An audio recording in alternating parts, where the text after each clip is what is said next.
So can you? Yep, you should be able. Can you hear me coming out over the air? Okay.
do this.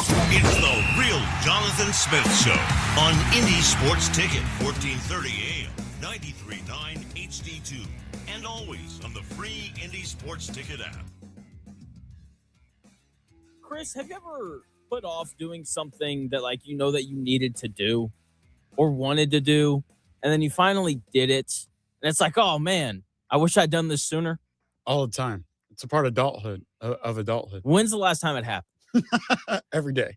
Okay. Yes, to answer your question, I have. So I used to have an Apple Watch, and I hated it because, like, I don't feel like I need another screen in my life. But at the same time, I want to be able to track, like, all my, like, health stuff, you know, like steps, how well did I sleep? Yeah, that makes sense.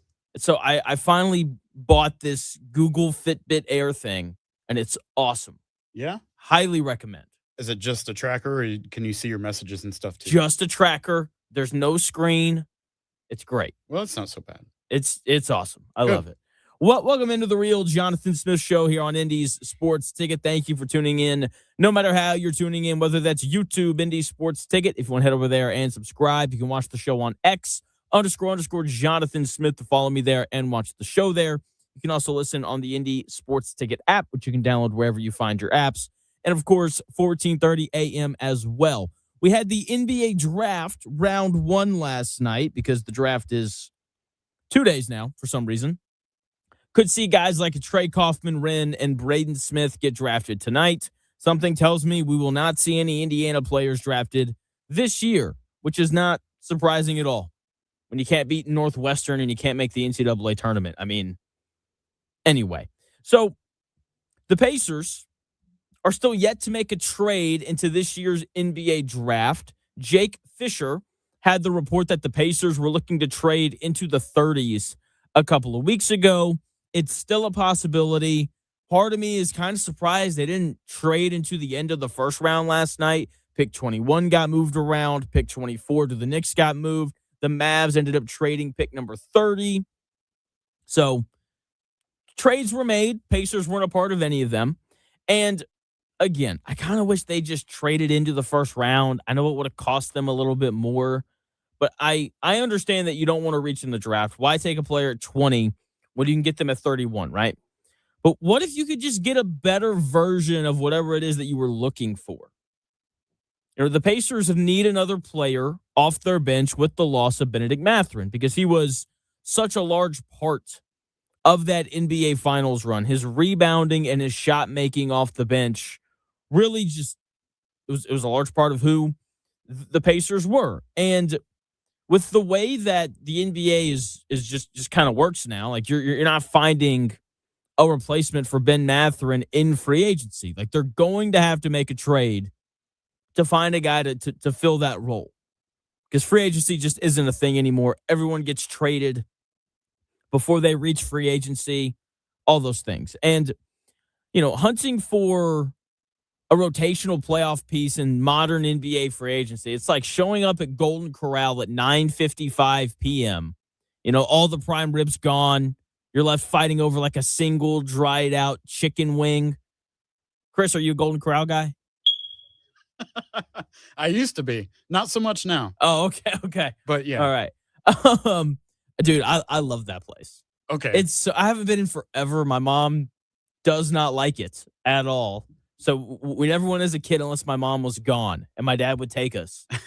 Like, Dad, is this heaven? This place is awesome. Good concept, but a little dirty for me. You know what I mean? That's fair. Apparently, Golden Corral has excellent fish and chips. That's what I've been told. Okay, well, enjoy that. Yeah, Jonathan. I haven't been in a long time, but you know, I've grown up a little bit.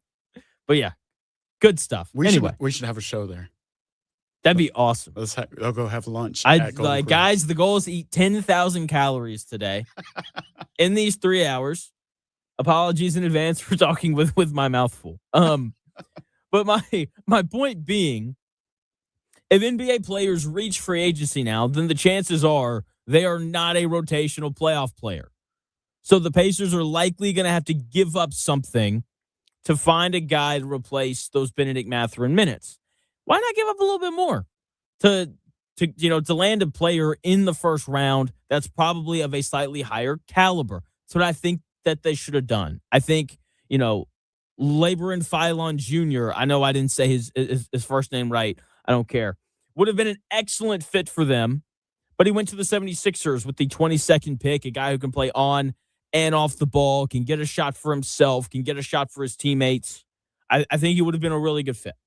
Okay, now, if they're able to make a trade in, they're going to have to settle for a second-round pick, a guy who likely doesn't have as much upside as a Koa Pete, who went 30th overall in the first round. Now, I say this with one caveat. If they draft Malik Thomas, I'm going to be over the moon. That guy's awesome.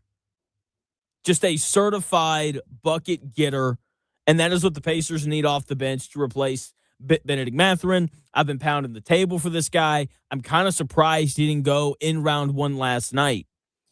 And in a lot of ways, I think Malik Thomas is a better fit for the Indiana Pacers because when it came to Benedict Mathurin, the ball stuck. Like, as soon as he caught it, he had to catch it, survey everything, and then decide what he was going to do. Okay? Whereas with Malik Thomas, when you go back and you watch him play at Arkansas, the ball didn't stick. Like, he caught it, and he knew what he was doing before he ever caught the ball. He knew if he was going to attack off the bounce. He knew if he was going to just go into like a catch and shoot jumper. He knew that, if the guy was guarding him, if they were food or not. And if they were food, he'd just eat them alive with a nasty little crossover. So I think in some ways he fits better in terms of how the Pacers want to play offense compared to Mathurin. He's also just a better shooter than Benedict Mathurin was during his time here in Indianapolis. Okay, Malik Thomas, also a very willing defender. I wish he was a little thicker than he currently is. He's got a similar frame to Benedict Mathurin. Just imagine if Benedict Mathurin weighed like 25 less pounds. Like, that's Malik Thomas. Okay, so he needs to put on some weight, but in terms of like lateral quickness, he stays in front of guys. He can really shoot the basketball, as good of a shooter as anyone else in this class, can really put it on the deck as well. So if that's the guy that the Pacers are able to trade into the second round and acquire, I'm going to be so excited. That is the guy that I have circled tonight. Where does he go? Where can the Pacers trade in? Just go ahead, call the Knicks, trade for that 31st overall pick, and grab Malik Thomas at 8 o'clock tonight when the second round begins. With that being said, they didn't work out Malik Thomas. So who knows if they actually like him or not. We know that they hosted Emmanuel Sharp, and I still think that that's the player that they're ultimately going to acquire in the draft tonight if they're able to trade into the second round. A good shooter who defended well at Houston, even though he's a smaller shooting guard, only at 6'3", whereas Malik Thomas is like 6'5". Emmanuel Sharp does seem like a guy who would fit in well for the Pacers off the bench. Okay, I would like a more prolific scorer. That's why I keep talking about Malik Thomas. But, settling for a safe, low-ceiling shooter would be okay. It'd be almost like, buying a reliable minivan when what your garage really needs is a sports car with some horsepower. That's why I thought there was a chance that we'd see them trade into the first round last night to find a guy who's a little more dynamic. They obviously didn't do that. We'll see if they can land their guy tonight in Emmanuel Sharp. I guess they could maybe take Braden Smith. I don't think they're going to do that. I think whoever takes Braden Smith is making a pretty grave mistake because 5'10" guys in the NBA don't really last. What about Jalen Brunson? Yeah, Braden Smith and Jalen Brunson could not be more different. I don't think I need to explain that to anybody. I hope not, at least. So we'll see what they do. My hope is Malik Thomas. They probably wind up with Emmanuel Sharp. Chris, any big takeaways from the draft last night? Any pick that you really liked? Where you're like, you know what, man? Zuby Ejiofor going number 23 overall to the Hawks. Great pick. I really only watched like the first 10 and I got sidetracked with house stuff. But I really liked seeing Utah take Peterson second. Well deserved. and the emotion on his dad's face was priceless. But Did you like the interviews? the interviews were solid. The living room couch interviews? Yeah, that was awkward, and the parents seemed like they were out of place and didn't really know what to say. But Yeah. it was yeah, I guess It's whatever. like, what do you say? You were just taken in the first round of the NBA draft. How do you feel? It almost kind of seemed like they had a script, like Yeah. a um How do you pre think I feel? like a premeditated response, like it was already said before they even got to that point. But Yeah. yeah, But I, yeah. I'm a fan of that kid. It's like, He's gonna be good. have you seen his 3 favorite movies? What are they? It's like, let me see. I know one's Interstellar. I don't remember what the other 2 are. It's a good choice. It really is. Like he listed them out, and I was like, I think I like this guy. It's like Interstellar. Where are the other 2 at? Oh, where's it at? I don't care enough to really dig for it that much, but it was 3 good movies. If you can find it, it's great. We'll see how he does. Got a very high ceiling. But just because someone has a high ceiling doesn't mean that they're gonna reach it. But that is the history of the Angels, man. Like Danny Ainge, when he has an opportunity to draft a guy, he's going to take someone with the highest ceiling, with the highest likelihood of being a superstar. That is Darren Peterson in this draft class. The question is just whether or not it's actually going to happen. So, Like, I don't follow the college as much, but like I know I've heard the Alex Caravan name quite a bit. I figured he would have gone a little sooner. How do you feel about him going towards the end of the first round? I couldn't believe it, man. I was so upset when he got drafted. I just so much of basketball, I think, because I know Cleveland took him, but I'm pretty sure he got traded to like Memphis or something. The way that all the trades and stuff work is just really, really confusing. Yeah, I have Sacramento, but Sacramento. Thank you. There it is. He's an older player who won a lot of games. He can really shoot it. There's something to be said about guys who win and play for Coach Hurley. With that being said, I would have rather have taken Koa Pete personally, like this hyper athletic forward who is going to be good just because he's so physically overwhelming. And like if he learns how to shoot the ball, he's going to be awesome. I think that there's really two different veins of thought when it comes to taking a guy late in the first round. And it's either let me take this older player that I know is going to be good, someone like Zuby Ejiofor, who went 23rd, or Cameron Carr, who went to the Knicks. Or you can take a guy who probably came out a year too early, like Koa Pete or Malik Thomas, and think, hey, like he came out a year early, but like if he came out next year and he developed, then like he could potentially be a lottery pick. I like that vein of thinking a little bit more. So like I like Alex Caravan, but I probably would have opted for a guy like Koa Pete or Malik Thomas over a guy like him. fair enough. Another thing that stuck out to me was the Mavericks pick. Obviously, Dusty May there now, taking somebody from Michigan.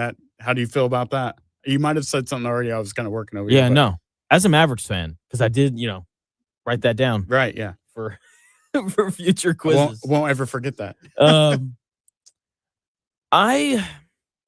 It's an interesting thing because you like it from a perspective of like, that Dusty May likes him, that he knows how to utilize him.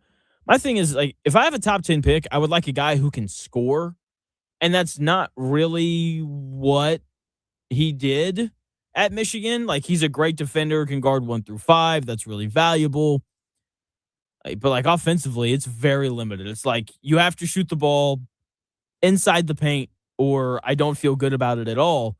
And, I'm sure someone's like, he shot 42% from 3 last year, which is true, but he only took 24 shots from 3. Sure. So, confidence, I would like for you to shoot a little bit more than that personally. Um, but yeah, so I don't know. Depends on what you want. But for me, man, like Malik Thomas, that's the guy that I'm looking for tonight. Very surprised that he didn't go yesterday. I'm hoping that the Pacers take him because I think he'd fit really well. Fair enough. Out of the 3 Michigan players that were taken in the first round, would you have taken Morris Johnson Jr. or would you have gone another Um, route because he was the first of the 3? I don't know. I don't like spending a lottery pick on a 24-year-old, even though Yaxel Lendenborg's a really good player. When it comes to Adai Mara, I I like him, but like he's gonna protect the rim. He can't really shoot. A lot of his game is like, let me post up. And when you have Shea Gilgeous-Alexander and Jalen Williams on your team, they're not really going to give you the ball on the block that much. So yeah, I think I probably would have taken Morez Johnson just because I think his ceiling's the highest, and I think defensively he brings a little more to the table than those other 2 guys. So yeah, probably. Okay, awesome. So they go. Personally, though, if I had the Mavs pick, I would have taken Braden Burries, who ended up going 10th. Just really like his game, can do a lot for you, and they need a guard. Yeah, so there's that. Now, with that, obviously he was drafted by Milwaukee. Does that even out the Giannis thing? Do you feel like they got a good quality person No, in return? no. I like Braden Burries.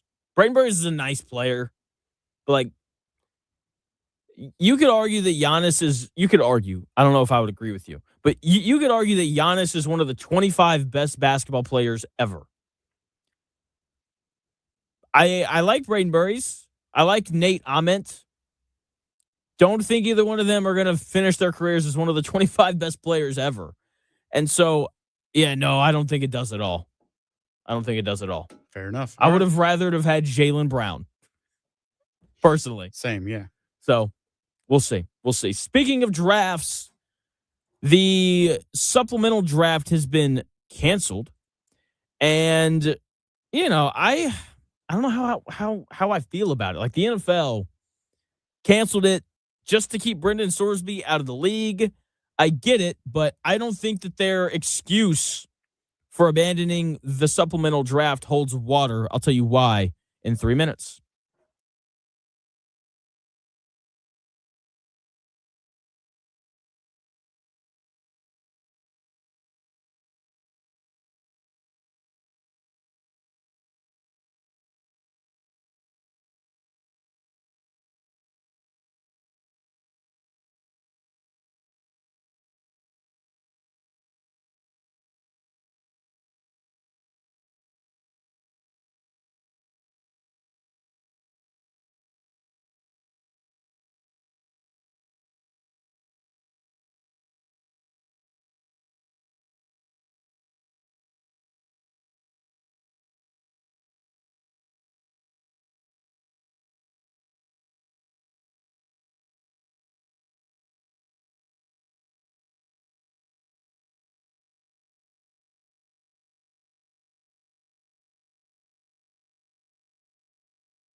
If it's in today's sports world, it's here. The Real Jonathan Smith Show on Indy Sports Ticket 1430 AM, 93.9 HD2, and always on the free Indy Sports Ticket app. The NBA draft happened last night. We are yet to see an Indiana Pacer trade into the second round. We'll see if they're able to get in there tonight. Hopefully they can, and they can draft my guy, Malik Thomas, at some off-the-bench scoring. We're still waiting to see if any Purdue players get drafted. You know, Braden Smith probably gets drafted tonight. We'll see about, Trey Kaufman-Renn. But outside of that, I don't think any other Purdue guy is going to get drafted. I'd honestly be surprised if any of the other Purdue guys got drafted, whether it's Kaufman-Renn, Oscar Clough. It's probably just going to be Braden Smith this year for the Boilers. Welcome into the Real Jonathan Smith Show here on Indy's Sports Ticket. Thanks for tuning in. No matter how you're tuning in, whether that's YouTube, X, the Indy Sports Ticket app, or 1430 AM. So next month, we were supposed to have the NFL supplemental draft. It's no longer going to happen. The NFL came out yesterday, and they canceled it, even though quarterback Brendan Sorsby declared for the supplemental draft after all the drama took place with him at Texas Tech. Now, I don't blame the NFL for canceling it. They are fully committed to keeping gambling out of the NFL amongst players. They want you and me to gamble on it as much as possible. When it comes to their players, no, you cannot gamble. That's a good thing. Integrity of the game, all those things. I don't know how they can really do this, though. When you read the letter that they wrote, their reasoning doesn't make a ton of sense. The first thing that they list is they don't have enough time to investigate all of the wrongdoing Brendan Sorsby was caught up in. I mean, hasn't the investigation already kind of taken place? Isn't that why the NCAA banned him from playing football this year? The NFL saying they need a whole month to investigate a guy who was already caught red-handed by the NCAA is like a school principal saying they need 4 weeks to investigate a kid who was caught on 4K security footage drawing graffiti on the cafeteria wall. Don't really need it. Pretty obvious what happened. If they'd had the supplemental draft this year, then it would have been held on July 16th. They would have had a month to investigate. That seems like plenty of time to me, given how tight the NFL is with these sports books.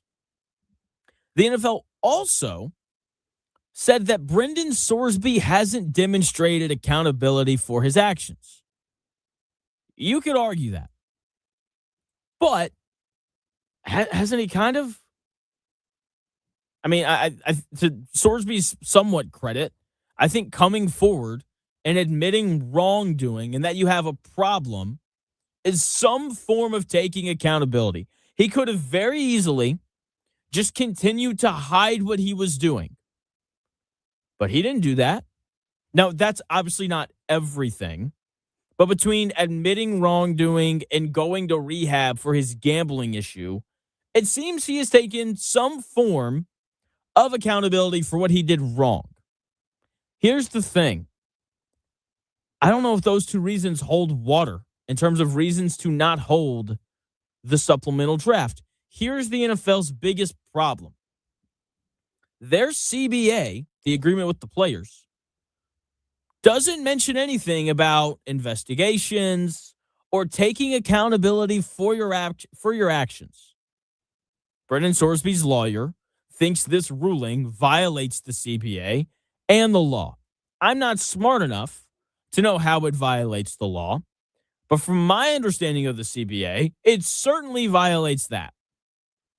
Brendan Sorsby's eligible for the supplemental draft.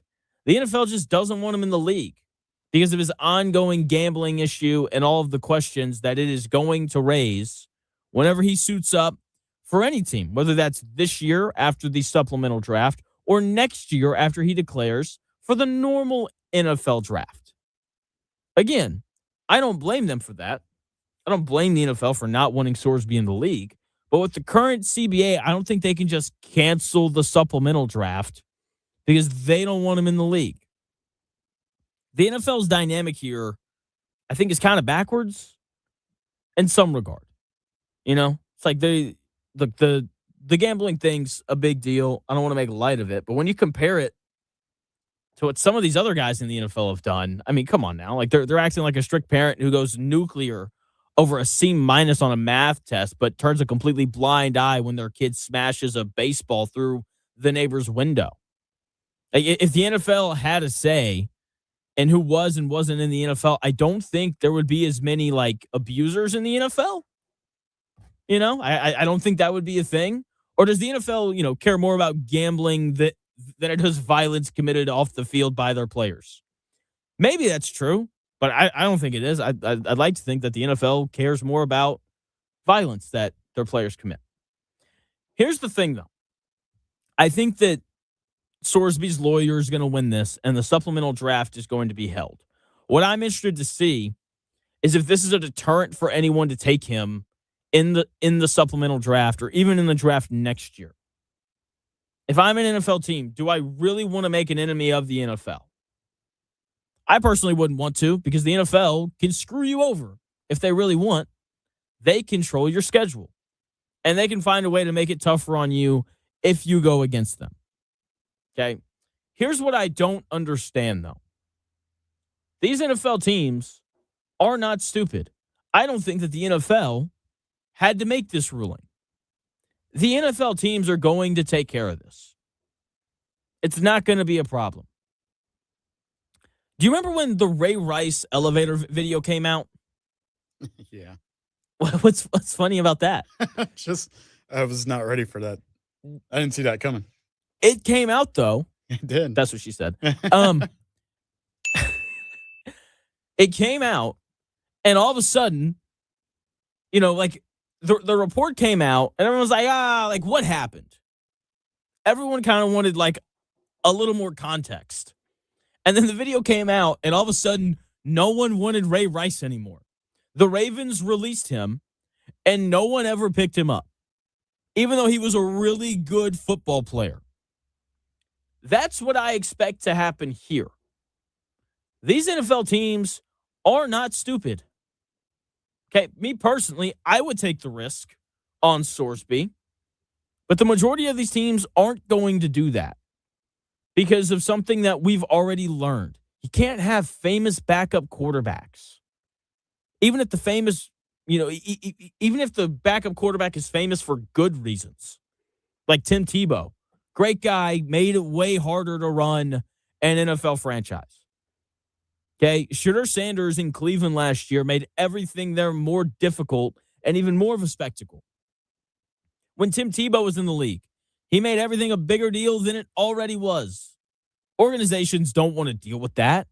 And whoever takes, Brendan Sorsby, that's what they're going to get. They're going to get a circus. No matter who takes him. It could be, the Colts who are going to sit him behind Daniel Jones if they take him. It could be, the best, most well-ran organization in the league. The 49ers could take him. And all it would do is cause problems because of everything that he did in college. Okay, the NFL teams are going to take care of this. Teams are not going to want the distraction of having him on their roster. Shane Steichen, for example, doesn't like taking questions on Anthony Richardson because it's just annoying and it's just a distraction. And guess what? The only thing Anthony Richardson did wrong was tap his helmet to come out of a football game and suck at playing quarterback. Could you imagine if there were gambling accusations on top of that? How much bigger of a problem he would be? A controversial, high-profile backup quarterback is like a backup dancer who keeps trying to steal the spotlight from the lead singer.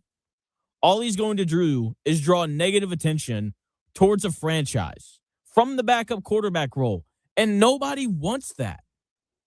So when they have the supplemental draft, because I think that they're going to have it, because I do think that Brendan Sorsby's agents has a case when you look through the CBA, he may not even get picked. I think that's a real possibility, and I think that'll be the outcome. So the NFL should just have the supplemental draft and let the teams take care of it, because I'm not sure that anybody wants him. Also, question here on this. If I had to make a list, Chris, we need to write this down for future draft stuff, for potential draft ideas.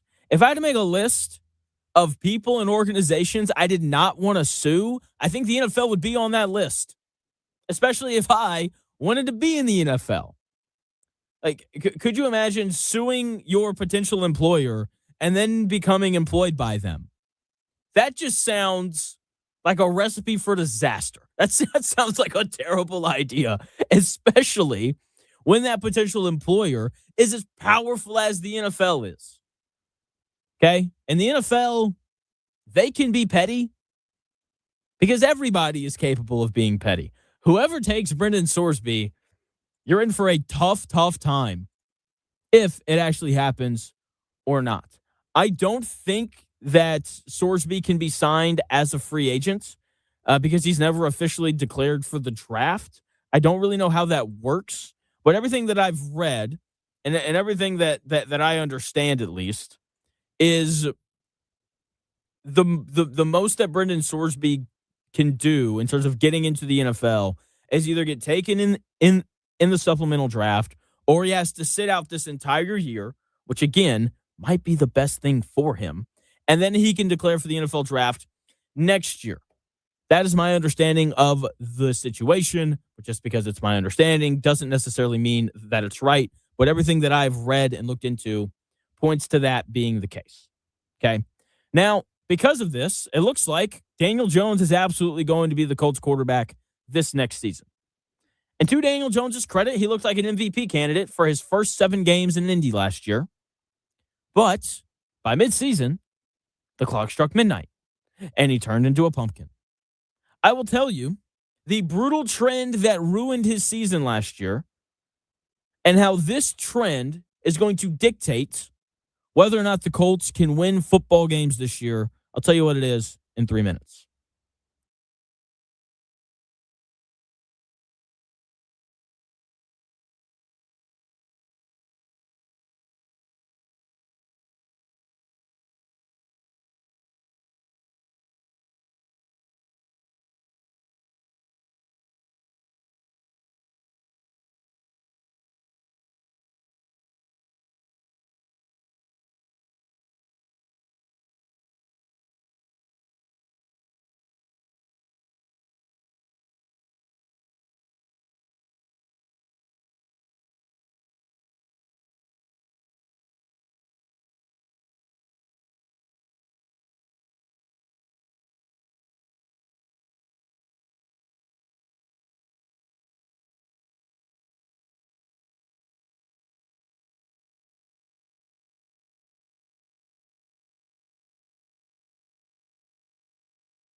may, one day, be a must-listen for sports enthusiasts. Yeah, and monkeys might fly out of my butt. Uh-oh. The Real Jonathan Smith Show on Indy Sports Ticket 1430 AM, 93.9 HD2, and always on the free Indy Sports Ticket app. Yeah. Indianapolis radio legend Dan Dakich joins the show here in about 20 minutes. We'll talk NBA draft, Dusty Magan hired, college hoops, the Colts, all of it, and so much more, as we always do when he comes on the show. He comes on here in about 20 minutes. So, Daniel Jones, oh, man. What a season last year. 7 games where he looked awesome, you know? And I looked incredibly wrong because I was not happy when they brought him in. And then he turned back into a pumpkin about halfway through the year. So he signed a 2-year deal with the Colts in the offseason. Not exactly a long-term commitment from the Indianapolis Colts. But he's looking to recreate the success he had last year in those first 7 games as the Colts quarterback. And the biggest reason why he had success last year was because he was awesome against pressure. That is why he was so good. And then about halfway through the year, he was all of a sudden terrible against pressure. And Shane Steichen's ability to counter that, whatever it was that defenses were doing that were making life harder on Daniel Jones to evade pressure, that is what is going to dictate whether or not the Colts can get over this hump of getting back into the playoffs. Let's get into Over the Hump Day on a beautiful Wednesday. Uh-oh, guess what day it is? Guess what day it is? Huh? Anybody? Julie, hey, guess what day it is? Oh, come on, I know you can hear me. Mike. What day is it, Mike? Leslie, guess what today is? It's Hump Day. Woo-hoo! Hump Day!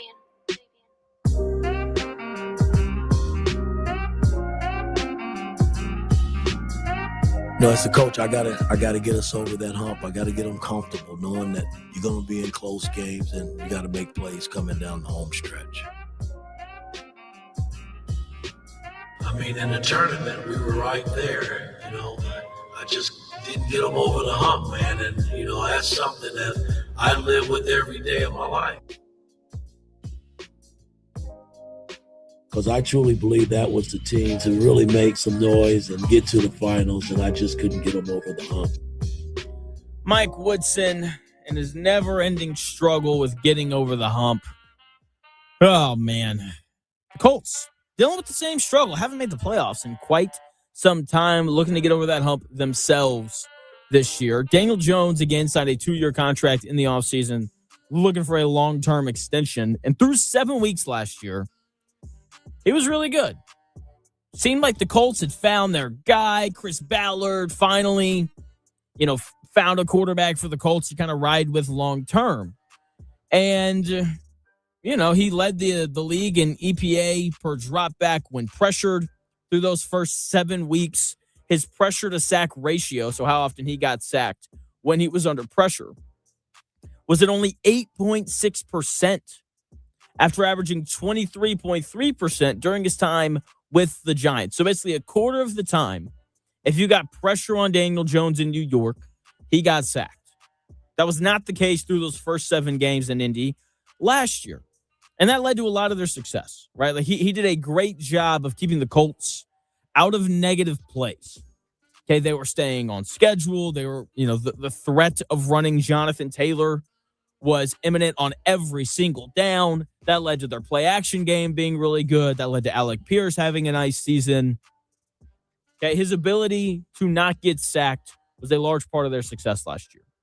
Then in the middle of the year, started to take more sacks. And he was worse against pressure. Daniel Jones began to take bad sacks against the Titans, where he was sacked 33% of the time when he was pressured, against the Steelers when he was sacked 28% of the time when he was pressured, and against the Falcons where he was sacked 44% of the time when he was pressured. Those were 3 games where he very greatly struggled. especially against the Falcons and Steelers. He was brutal. Threw 3 picks against the Steelers. I don't think he completed half of his passes against Atlanta, if memory serves correct. Maybe he was like 16 to 31. It was something like that. And then good old Jonathan Taylor showed up and saved the day. And as teams began to figure out this Indianapolis Colts offense, it got brutal. They started to confuse Daniel Jones to get him to hold onto the ball longer. He took more sacks, and the Colts started losing games. Okay, now it's not all on him because I thought that the Colts offensive line regressed throughout the season as, guys started to get banged up. But here's the thing. If you want like maximum hope for the Indianapolis Colts this year, we never saw the counterpunch. Teams start kind of getting home, applying pressure on Daniel Jones, and then he got hurt a few weeks later.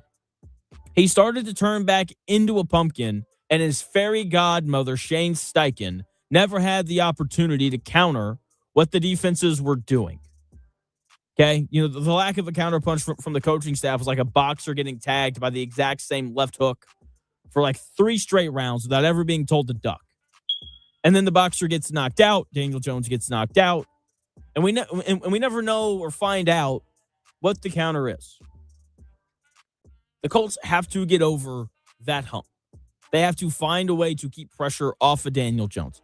I think Shane Steichen's a good coach. I know people are going to disagree with me on that. That's fine. But I'm sure he's got a way to keep the pressure off of Daniel Jones. Maybe they do that by getting the ball out a little bit quicker. Maybe they call a few more screens for Jonathan Taylor. Maybe they're calling tight end screens to Tyler Warren, something he did really well at Penn State. It could be done by leaving, Alec Ogletree in to block. Whatever it is, they've got to find a counter. Because we all saw how bad Daniel Jones was when he was pressured last year. Okay, Daniel Jones is like a luxury sports car. If the highway is paved and clear, he cruises beautifully. When he's not pressured, he's a good NFL quarterback. But the second he hits a gravel road with like a little bit of debris, the whole engine stalls out. That's what happened to him last year. They have to keep him clean so they can stay on schedule. Bad sacks killed his career in New York. They killed his season last year, and they have they could kill his time here in Indy. The Colts have to have a counter for it if they want a chance to win games this year and to get back into the playoffs. Will it happen? I don't think it will. I think this is a 7-win team, but hey, we'll see how it goes. The NBA draft happened last night. We talked about it a little bit on the show.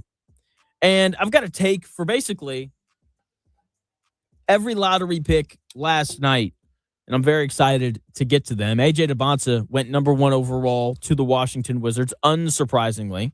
I would have taken Cam Boozer, very much on the record for that. But, however, A.J. Debonsa does check all of the boxes of a number 1 overall pick. Like, he's a great athlete. He was a great player at BYU. He's tall, long, he can shoot. He can put it on the deck.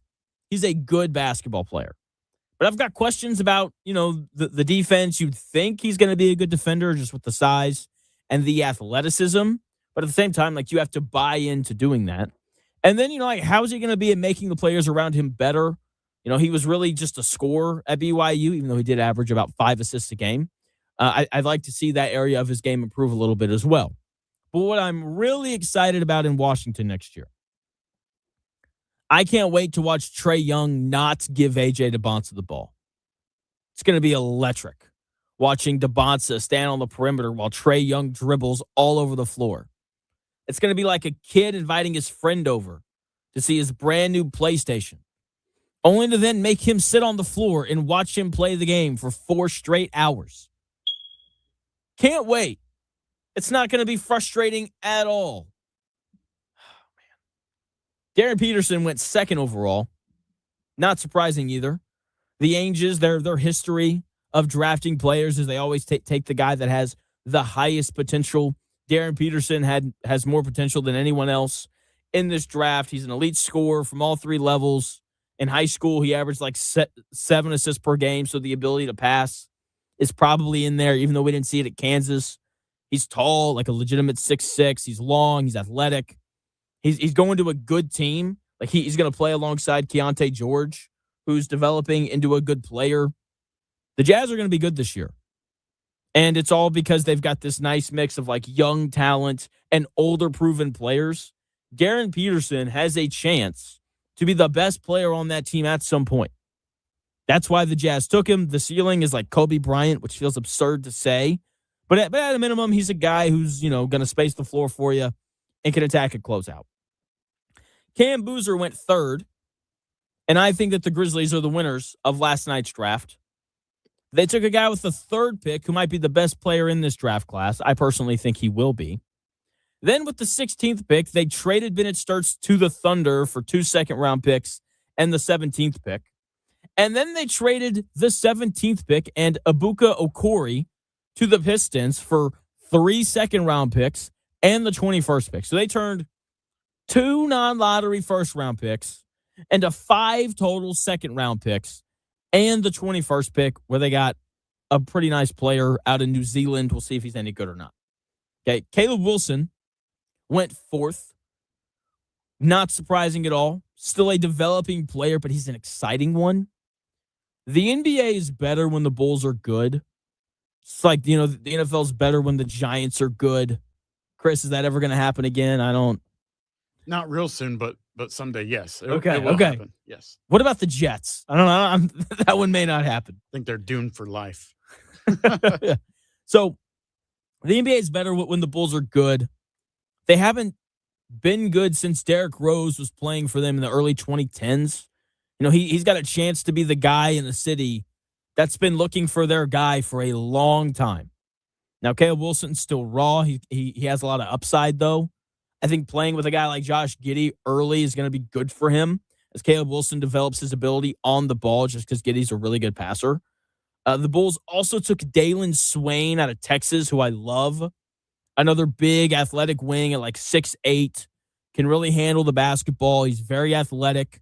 He's improving as a shooter. I love the way that he attacks downhill. Not a great shooter, but when you look at his time in college, from his freshman through his junior year, he improved as a shooter every year. So he is getting better. I thought that the Bulls had a really nice night last night. Keaton Wagler went fifth to the Clippers. So, Pacer fans, you can stop complaining about losing that pick. Keaton Wagler was not the kind of player that was going to help the Pacers get to the finals this year. Okay? He is a great fit for the Clippers, though. He can play on or off the ball. He's an excellent passer, and he can really shoot it. I think he's going to fit really well. Beside Darius Garland, I liked Keaton Wagler more than any other guard in this draft class. And then you got the Nets at 6, who decided to take Mikael Brown Jr., which is just the most Nets thing ever. I'm sure someone smarter than me saw this happening. I would have taken Darius Acuff. Part of being the other team in a big city is giving people something to come watch. Darius Acuff could have been that. Hey, come see Stephon Marbury 2.0. You can sell that with Darius Acuff. Instead, the Nets added another guard to a team filled with guards. It was like buying a fifth winter coat when you don't own a pair of shoes. On top of that, Mikael Brown Jr. is a ball-centric player that takes bad shots. I don't think he's an elite passer, and he's a little too willing to pull up from three. He thinks he's a better shooter than he actually is. I don't love that pick. There's definitely potential there, but just because a guy has potential doesn't mean he's going to develop into that. Also, he missed a lot of games last year at Louisville with a back injury. I would not have taken him. Sixth, I would have taken Darius Acuff, who went 7th to the Sacramento Kings. Congratulations to them. That's the guy they wanted. He's going to be the centerpiece in Sacramento for a long time. He can do everything offensively. He can score at the rim. He can score from the mid-range. He can shoot the three off the bounce or off the catch. This is absurd. He shot 44% from three last year. He shot 51% from three on catch and shoot attempts. He's a certified shooter. Watch out. He's great in the pick and roll. I think he's an excellent passer. Question is going to be if he can guard anybody. I'll be honest. I've been playing a lot of hoops lately. I think if you gave me a ball right now, I could get a bucket on Darius Acuff. That's how bad of a defender he was at Arkansas. He's got to figure that out. If he does, then there's a chance that he winds up being the best player in this draft class. I know he's getting a lot of like Kyrie Irving comps. I think he's more Damian Lillard than anything else, just because he's an excellent shooter like Damian Lillard is. Can handle the ball, doesn't handle the ball quite as well as Kyrie Irving does. So love that pick for the Kings. Last one here, and then we'll have Dan on here at 1. The Hawks took Kingston Fleming's 8th. I thought that made a lot of sense after seeing them in the playoffs. They clearly needed another guard that could handle the ball. It was CJ McCollum, and that was really it for them against the Knicks. None of their other ball handlers handled the pressure very well. Flemings is a good defender on top of that, so I think he's going to fit in well with what they're building there. Everyone on their team can defend. For the most part, everyone on their team can shoot. So love the Kingston Fleming's pick for Atlanta. I think he's going to fit in well. So of the first 8 picks, the only one I didn't like was the 6th pick, Mikal Brown Jr. going to the Brooklyn Nets. We'll see how it goes. We got round 2 of the NBA draft happening tonight at 8 o'clock. Will the Pacers trade into the second round? Who knows? We'll see. We got the great Indianapolis radio legend, Dan Dakich, joining the show at 1 o'clock. But first, Chris has your sports update. Hey, thanks, Jonathan. Here's a few stories trending this hour. The NBA draft continues tonight. And as of right now, the Pacers have yet to make any moves, but that could change tonight, obviously, as they have been rumored to be interested in an early second-round pick. Purdue's Braden Smith and Houston's Emmanuel Sharp have been rumored to be on the Pacers' radar. The Indiana Fever are back in action tonight with the Phoenix Mercury. That'll be at 7:30 from a sold-out Cambridge Fieldhouse, nationally televised on the USA Network and WTHR Channel 13. Following the release of the Colts summer training camp schedule, local ticket requests for the public practices surged by over 40% compared to last summer. The first public practice in Westfield is Wednesday, July 29th. Put it on your calendars. And also, the Reds were shut out by the Brewers last night at Great American Ballpark. They'll play again tonight. First pitch at 7:10. That's what's trending this hour. More The Real Jonathan Smith Show. And Dan Dakich joins after the break on Indy Sports Ticket 1430.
do this.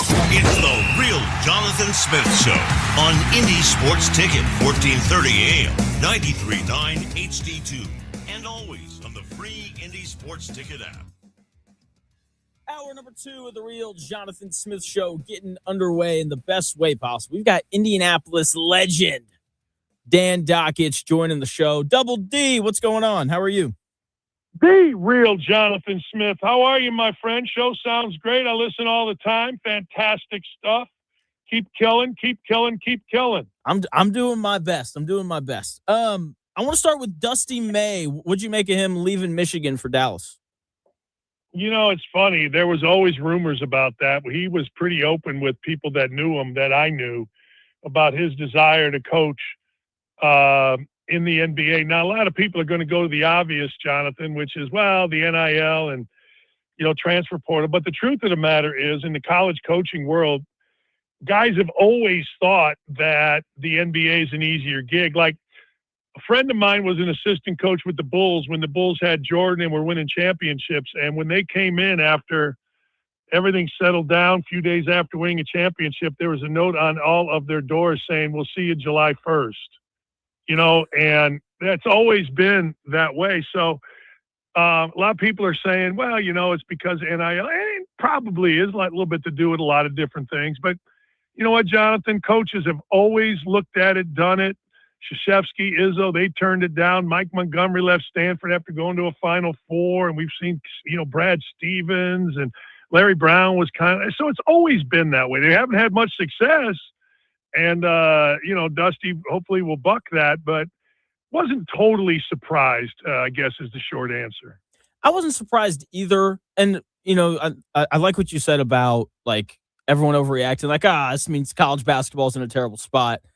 I asked the same question of like, what does it say that John Shire and Todd Golden stayed? Like, they both easily could have left as well. Yeah. I mean, and that's right.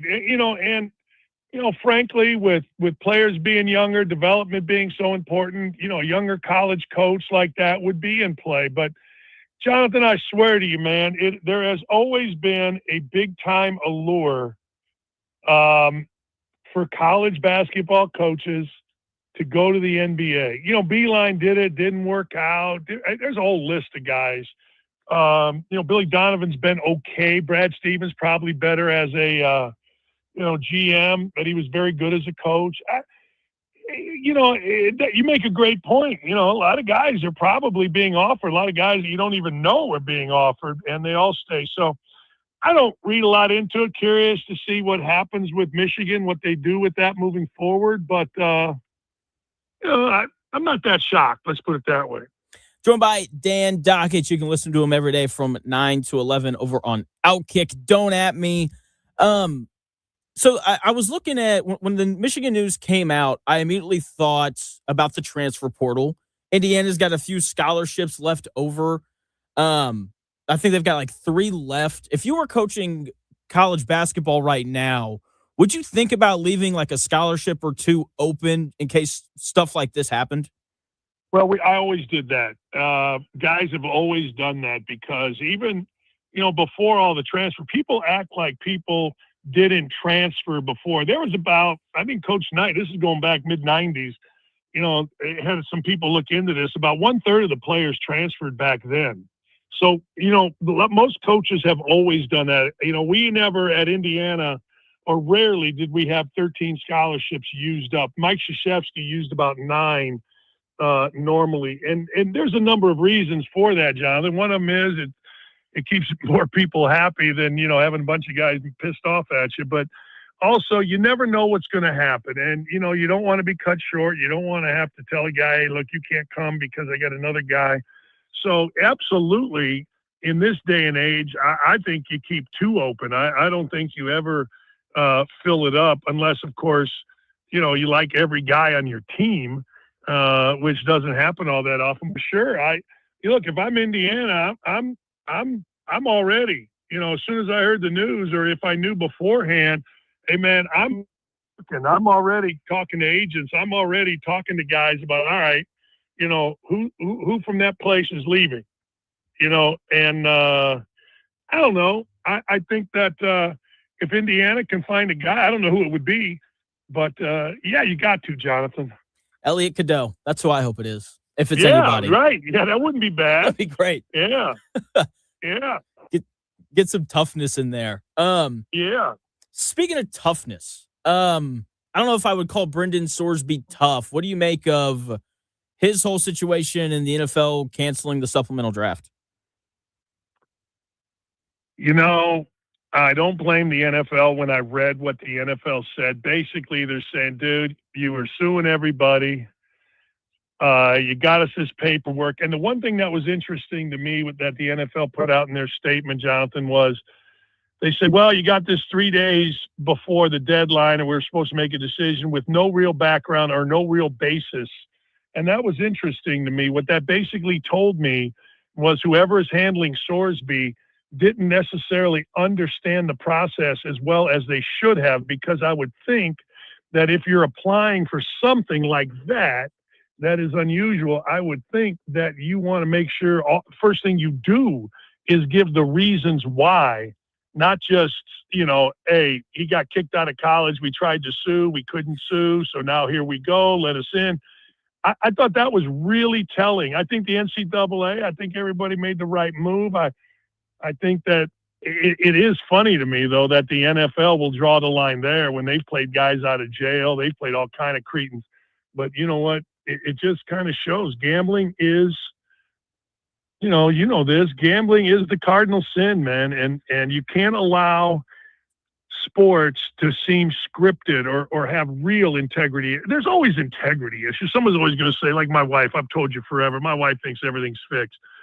But you can't have real ones where here's a guy that actually bet on it. And here's the other thing, Jonathan. I guarantee you there's more to this relative to Sorsby. And this is what I read into the NFL statement.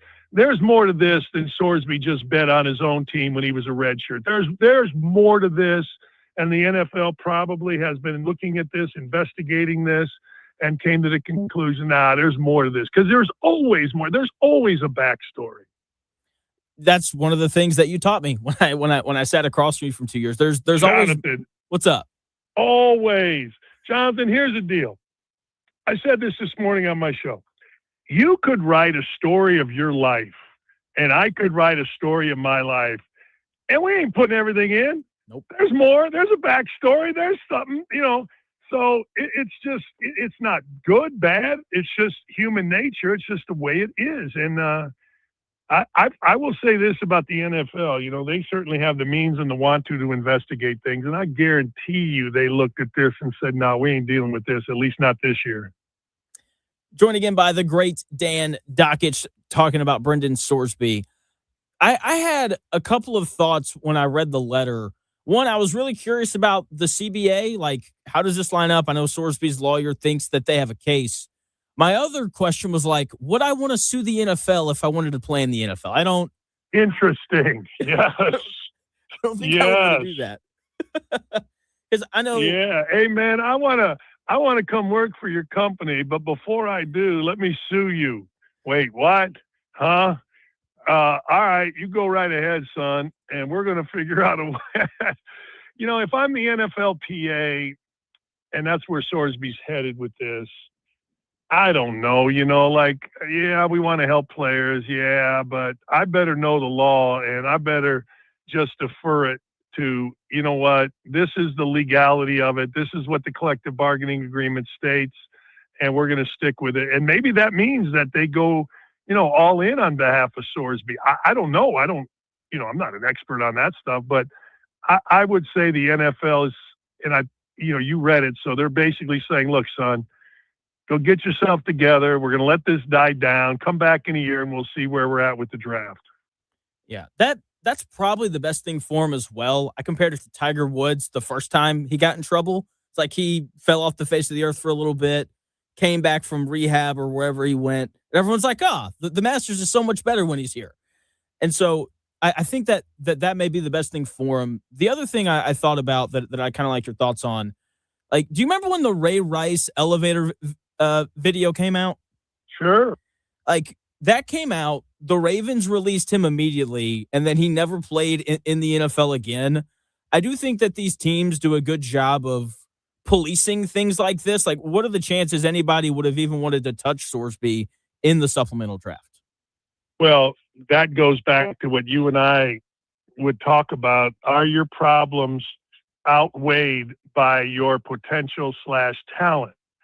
And, Sorsby, I guess he's a good player. He's not Eli Manning, or he's not Peyton Manning, or he's not Arch Manning, or he's not, so to that point, which is a great point, does your problems, or does your ability to, your talent, does it overcome what your problems are? And I would argue, not based on what he's done to this point. There are a lot of quarterbacks out there, a lot of guys that can play quarterback at the level that he's played. I'm not saying there's 100, but, I don't know that anybody, let's say this didn't happen, right now, I don't know that anybody was clamoring to make him a top 2 pick and he was going to be in the conversation with all these quarterbacks and that kind of thing. So, no, I think now the problem Rice had, and I really believe this, when there's video, people have a tendency to, hey man, we ain't touching that, because that video is absolute proof of what happened. No video here, a lot of hearsay. But I agree with you. I think teams do a pretty good job of passing it on to the next team. Yeah, especially and him coming out this year would have been interesting, just because like teams are already kind of positioned to tank. Like the Dolphins are going after Arch Manning or Dante Right. Moore. Like the only team that I thought would even consider it is maybe the Colts, but Ballard's such a ethically thinking person. I don't even think he really would have wanted to touch him. I don't think anybody would. I really don't. And I think I would assume that privately, that's, I would think, being, articulated to his agent. That's what I would think. Now, because I don't think things happen in a vacuum. And if you and I or whoever is talking about it in the media, it's something that, they all would think as well. So, no, I'm with you on it. I think that teams would be very, very, very, very, very, and the truth of the matter is a very, very reluctant and very reluctant. Joined by Dan Dakich. You can listen to him in the mornings from 9 to 11 over on Outkick, the Don't At Me show. Have you been watching the World Cup? Love the World Cup. What do you think of the men's national Love team? it. I think it's awesome, and I think it is. I think Fox has done a great job of presenting the World Cup, because last night I'm watching Colombia play, I forget who, in Guadalajara, and the game is 0-0, Jonathan, and I'm literally thinking to myself, 50,000 people are sitting in the rain watching this. And Fox kept doing a great job of showing both the celebration of fans and the intensity, the drama, like a 0-0 baseball game going into the eighth. I think Fox has hooked me. They really have. The guy who runs Fox, Eric Shanks, is an IU guy that I knew. He's the head of all of Fox Sports. And I sent him a text. I said, man, your production crew, your truck, like when Messi scored those 2 goals, I always watch for this. Man, everybody shut up.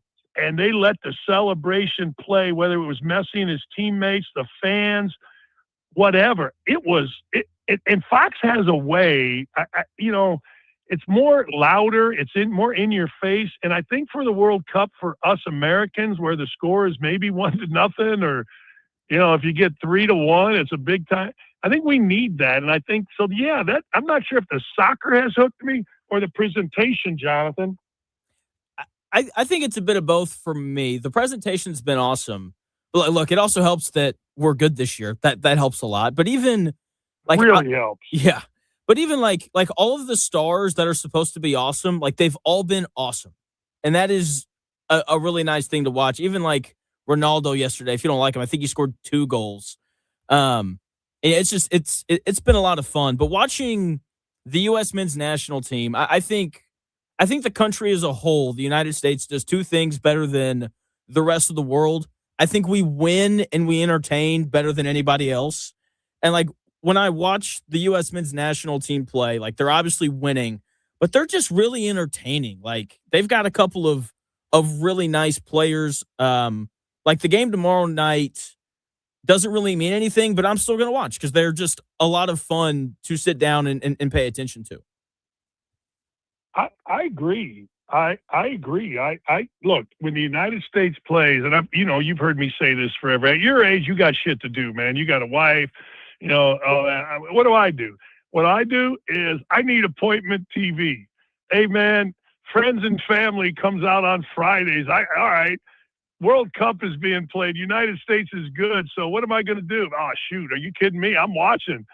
So I don't ask for much, Jonathan, but United States and being good, being interesting, playing well has captured me, and there's no doubt about it.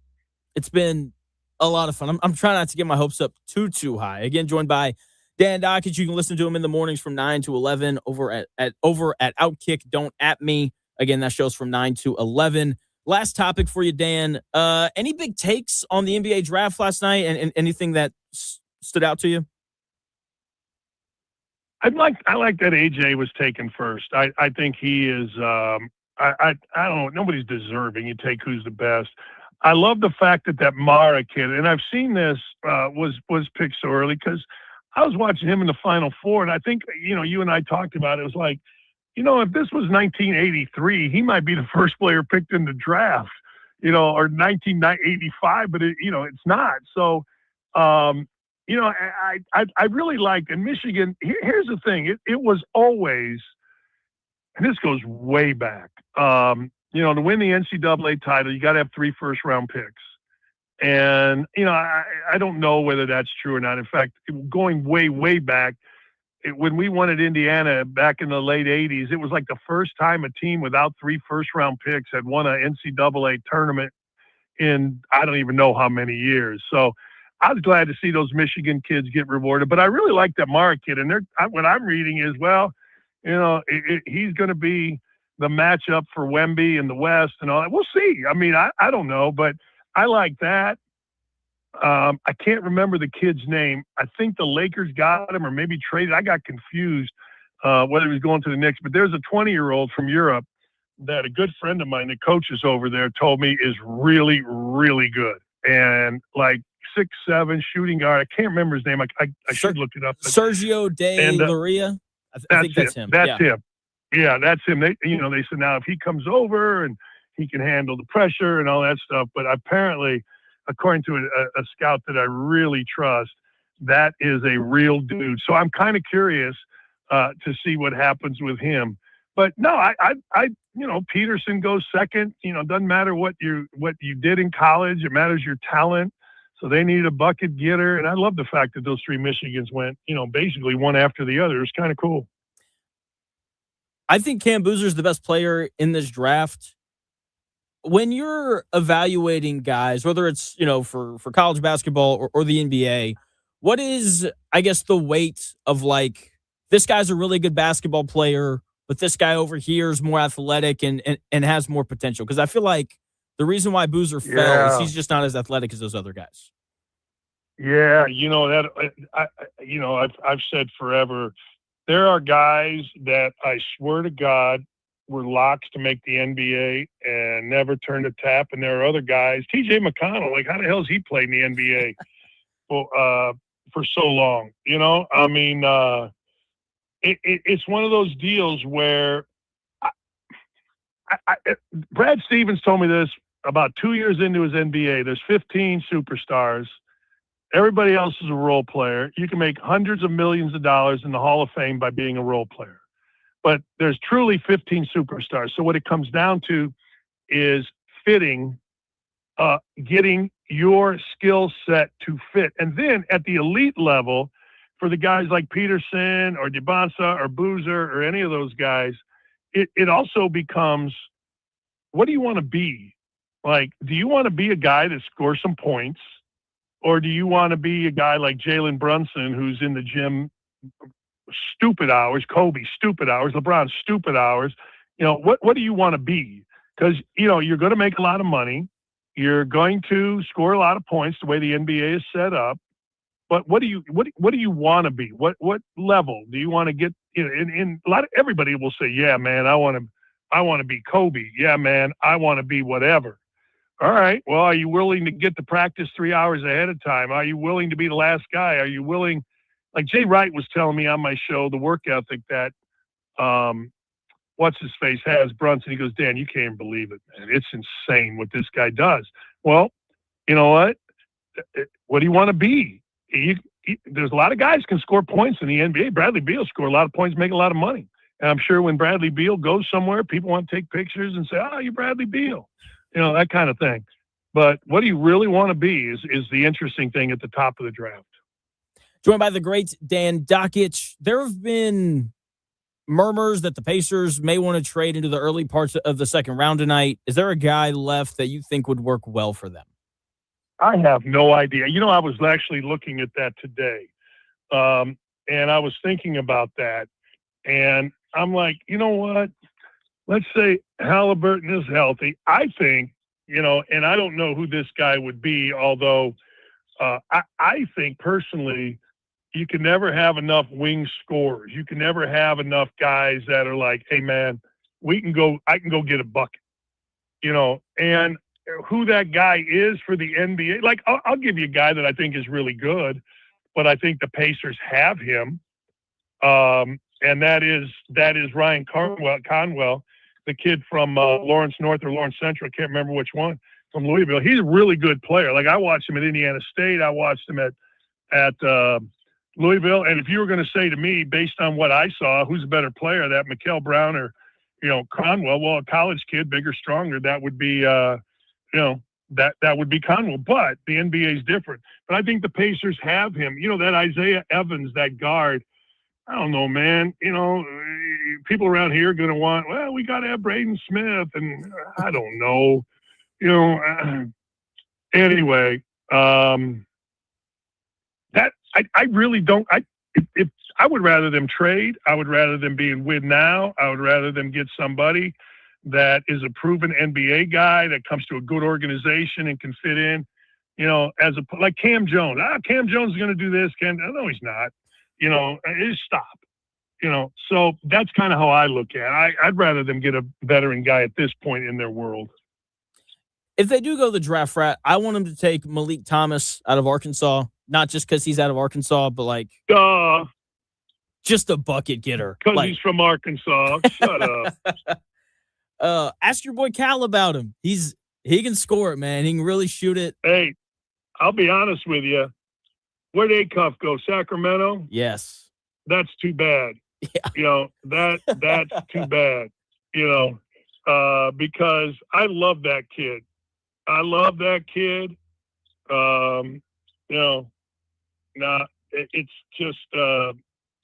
It's just amazing to me that I would have picked him maybe first. I don't know about first, but I just think that kid is so good, so tough.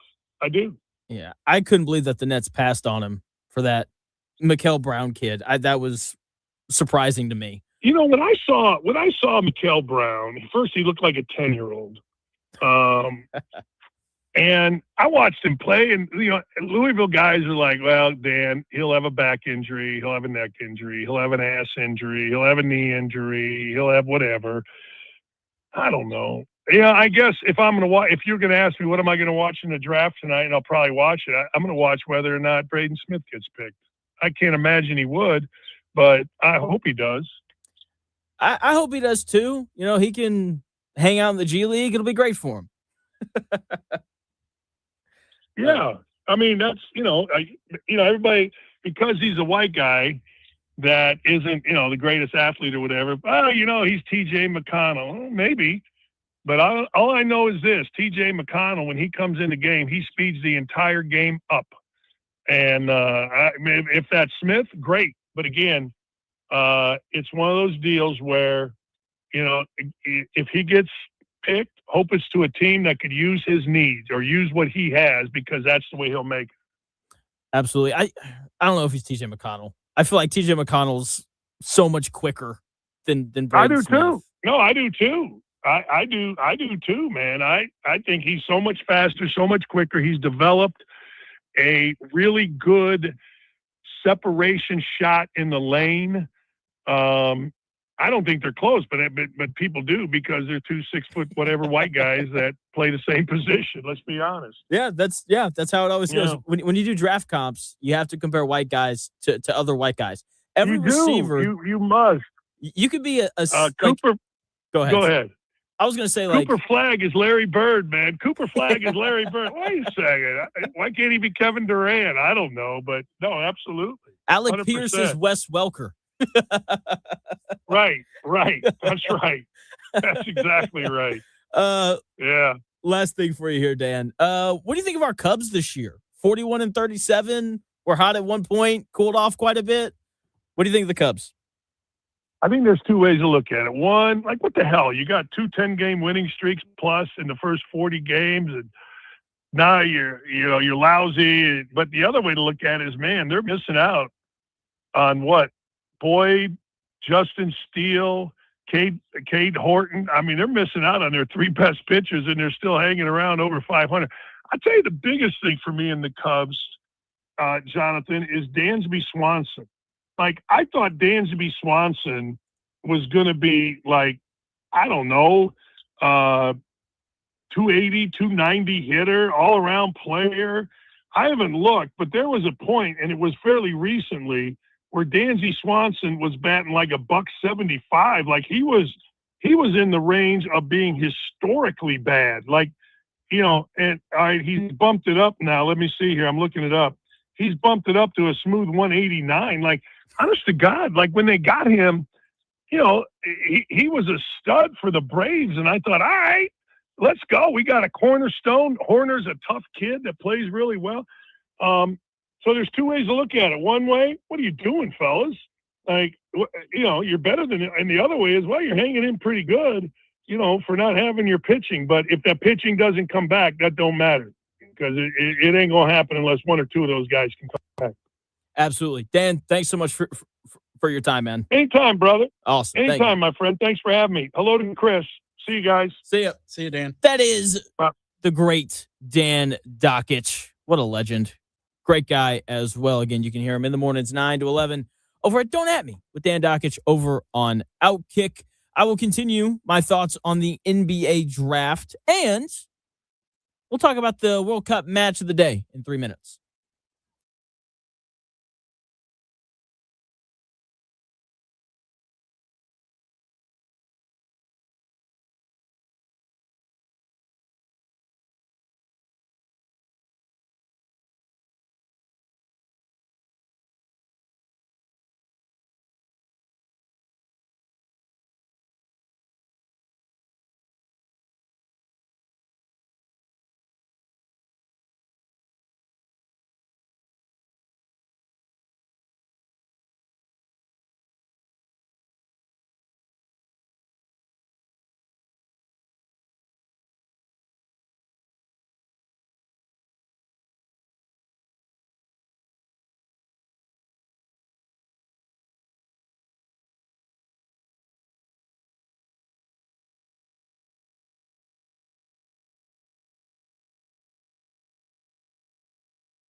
the best takes.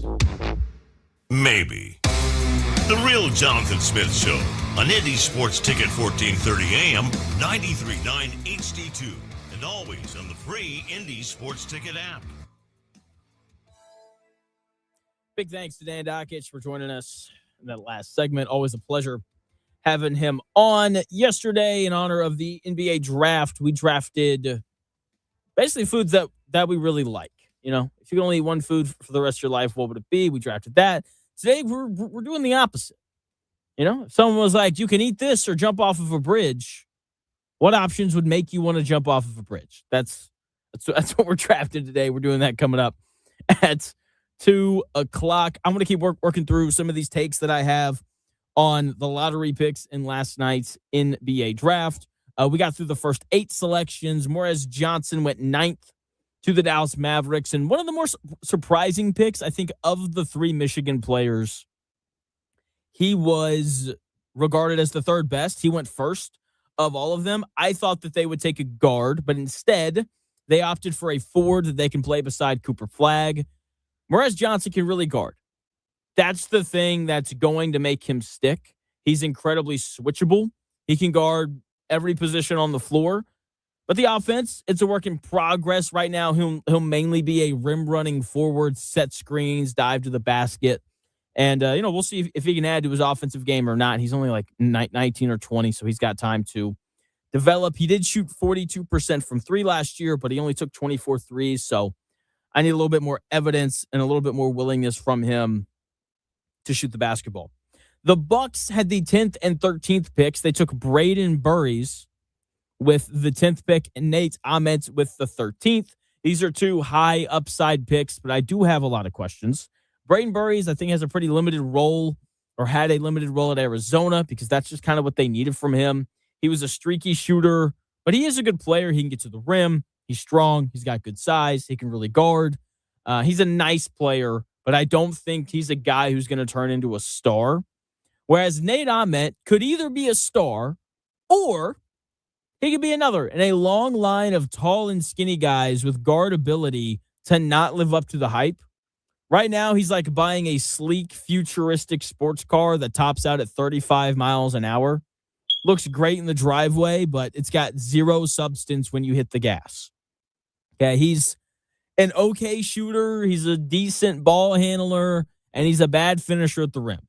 Could you imagine being 6'10" and only shooting 45% on layups? That's what he did at Tennessee this year.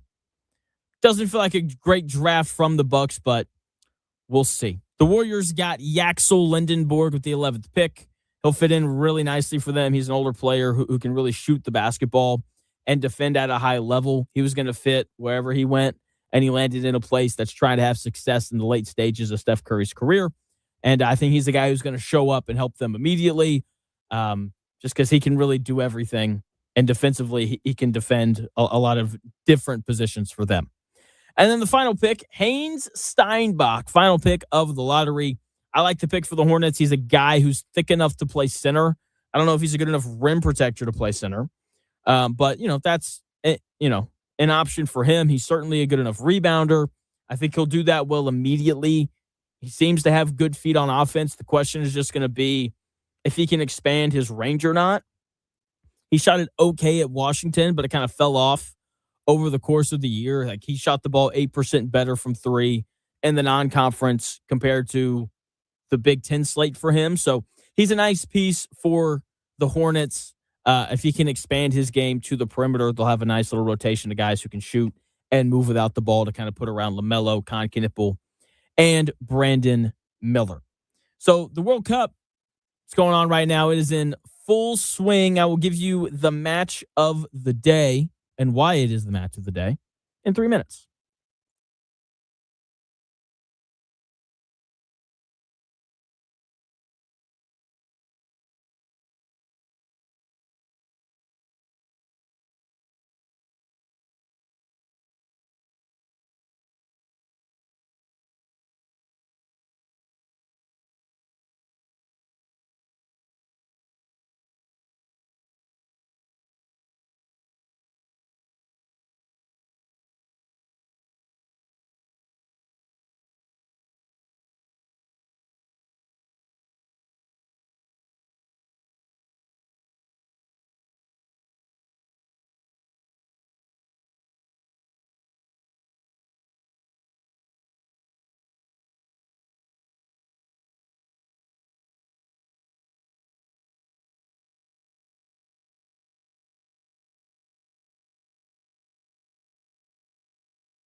If it's in today's sports world, it's here. The Real Jonathan Smith Show on Indy Sports Ticket 1430 AM, 93.9 HD2, and always on the free Indy Sports Ticket app. The World Cup is in full swing. Team USA plays again tomorrow night. It's the late game, 10 p.m. Don't care. I'm staying up for it. Chris, you're staying up for it. I am, apparently. What is this a part of the you said it was like it didn't count earlier. It counts. It just Team USA has already won. They've already won their group. So if they lose, they don't means have anything. nothing. Okay, got it. Means nothing. Turkey already been eliminated. Okay. So I mean, whether they win or lose, it doesn't really matter. So why do they play it if there's nothing to play for? Because the game's on the schedule and they have a TV contract to fill. All right. So, I mean, hey, I'm not complaining. I'm excited to watch it. We'll get to watch some of the depth from Team USA tomorrow night, which will be nice. Welcome in, by the way. This is the Real Jonathan Smith Show here on Indy's Sports Ticket. You can, thank you for tuning in, no matter how you're tuning in, whether that's YouTube, X, the Indy Sports Ticket app, or 1430 AM. Yeah, I'm psyched for it. There are 3 games a day starting today. It's awesome. There's 6 games a day. I'm sorry. I'm all over the place right now. Can't wait for it. Game of the day today is sadly the late one. We're looking at South Korea and South Africa going after it. South Korea minus 150 to win the game. South Africa is plus 425. Korea is currently second in their group, but this is why this is the game of the day. As South Africa wins, then they'll jump from 4th to 2nd in the group standings. It should be a fun game. South Korea is good. South Africa has some talent. This is a winnable game for them. But I think it is the match of the evening. Starts tonight at 9 o'clock. If you're wondering, why are they playing, multiple games at the same time? So they want every group to finish at the same time. So like at 9 o'clock, you've got South Korea playing South Africa, and you have Mexico playing Czechia. Okay? So, South Africa has a real chance to go from 4th to 2nd with a win tonight, because I highly doubt that Czechia is going to beat Mexico. We'll see how it goes, though. So can't wait for that. Going to be an absolute blast. The tournament as a whole has already been just so much fun. And again, Team USA plays tomorrow night. What's up, Chris? When does Norway play? You've seen the video of the Cubs and the Mets playing right now. They've got all the Norwegian fans in the stands, and they've been talking about it on the YouTube chat. Like they have a game coming up, I would assume, because they're having a blast out there. I'll answer your first question first. They play at 3 o'clock. Spoiler alert: they play in the match of the day on Friday. Okay. They play France. It's going to be an awesome game. Okay. Like Norway's really good. Like Norway could absolutely beat France. No doubt in my mind. I kind of want to go to a baseball game with their fans. It looks like a lot of fun. Yeah, what are they doing? Like, are they just they're just drinking a bunch? All sitting together. And I mean, there's not even, there was a strike and they all are on their feet clapping and cheering. It's like, oh it's only like the first inning in this video on Outkick. So, okay. Good for them. But yeah, can't wait for that. Like that game on Friday is going to be awesome. Tomorrow, there's a bunch of really good games as well. Germany's going to play Ecuador. That game's going to be fun. What else? Australia plays Paraguay. They're battling it out for second place in our group. Obviously, Team USA already won theirs. Friday, Spain's going to play Uruguay. That's going to be fun. What else, man? It's such an awesome time. I'm having a lot of fun talking World Cup. So that is what the week looks like. Yeah. I'm so glad you brought up Norway. I can't wait to watch them play. I mean, we were talking about, before the World Cup started, we were talking about, if you came from overseas to see a sports event, would a Cubs and Mets game be on that list? Yeah, that'd be fun. You think they? Yeah. They have baseball in Norway, though, don't they? Do that? I mean, I would assume that they do. Well, they're having fun anyway. Anyway, what were you going to say? Do you know who Erling Haaland is? No. Sorry. Dude. Okay. You, on Friday, if you can, you need to watch Norway play. They have a player named Erling Haaland. If you want to know what it was like to watch Vikings storm the beach, watch Erling Haaland. He is 6'5", and he is blazing fast, and he is an incredible soccer player. Interesting. All right. He's arguably the best goal scorer in the world. I think I can remember that. He's a stud, man. He's a stud. All right. Speaking of studs, a lot of guys got drafted last night. The Indiana Pacers are still yet to make a trade into this year's. Oh, we got a caller. Still yet to make a trade into this year's NBA draft. Jake Fisher had the reports earlier in the week talking about how the Pacers were looking to trade for a pick in the 30s. Still a possibility. Round 2 is tonight, starting at 8:00. I'm kind of surprised that they didn't trade into the end of the first round last night. I know teams like the Knicks and the Spurs were looking to move some picks around and those kinds of things. We got Buzzard. Buzzard's on the line. Buzzard, what up? Hey, what's up, Jonathan? I had a question. I wanted to pick your brain just based on the NBA draft just happening. Which draft of the major sports between football, baseball, and basketball do you think is the toughest to prevent busts from happening? I think which one, I guess the easier question is, which of those 3 leagues has the most top-end busts of all 3? Oh, that's an interesting question. I think the answer is baseball, but we don't think it's baseball because guys get drafted and then they disappear. But like there are so many there are so many guys that, come out of high school. Expected. Yeah. Because like guys come out in the first round and they're, 18 years old and they play at some high school in Florida. And then like they don't make it past AA. Happens all the time. So I would say baseball has the most busts. We just don't think of them as busts because they just kind of disappear and we never see them again. Whereas they're not thrown in the fire. Yeah. Whereas like if Devonta's a bust, we're gonna see every minute of it. Yep. So yep.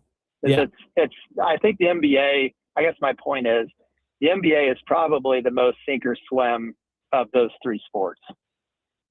Yeah, I would say so. When you're a high draft pick. Yeah. I'm unless you play quarterback in the NFL, but outside of that, I would agree. Yeah, because you're just like, which it's a little bit different this year because like the Wizards and the Jazz could be good, but like if you're Cam Boozer, it's like, hey man, you're in charge in Memphis immediately. So yeah, we'll see. Yeah, I think it's even changed a little bit with the NFL because of the resurgence of different quarterbacks with almost second careers with different teams. I think there's even more patience with it. I think the NBA is just so unique.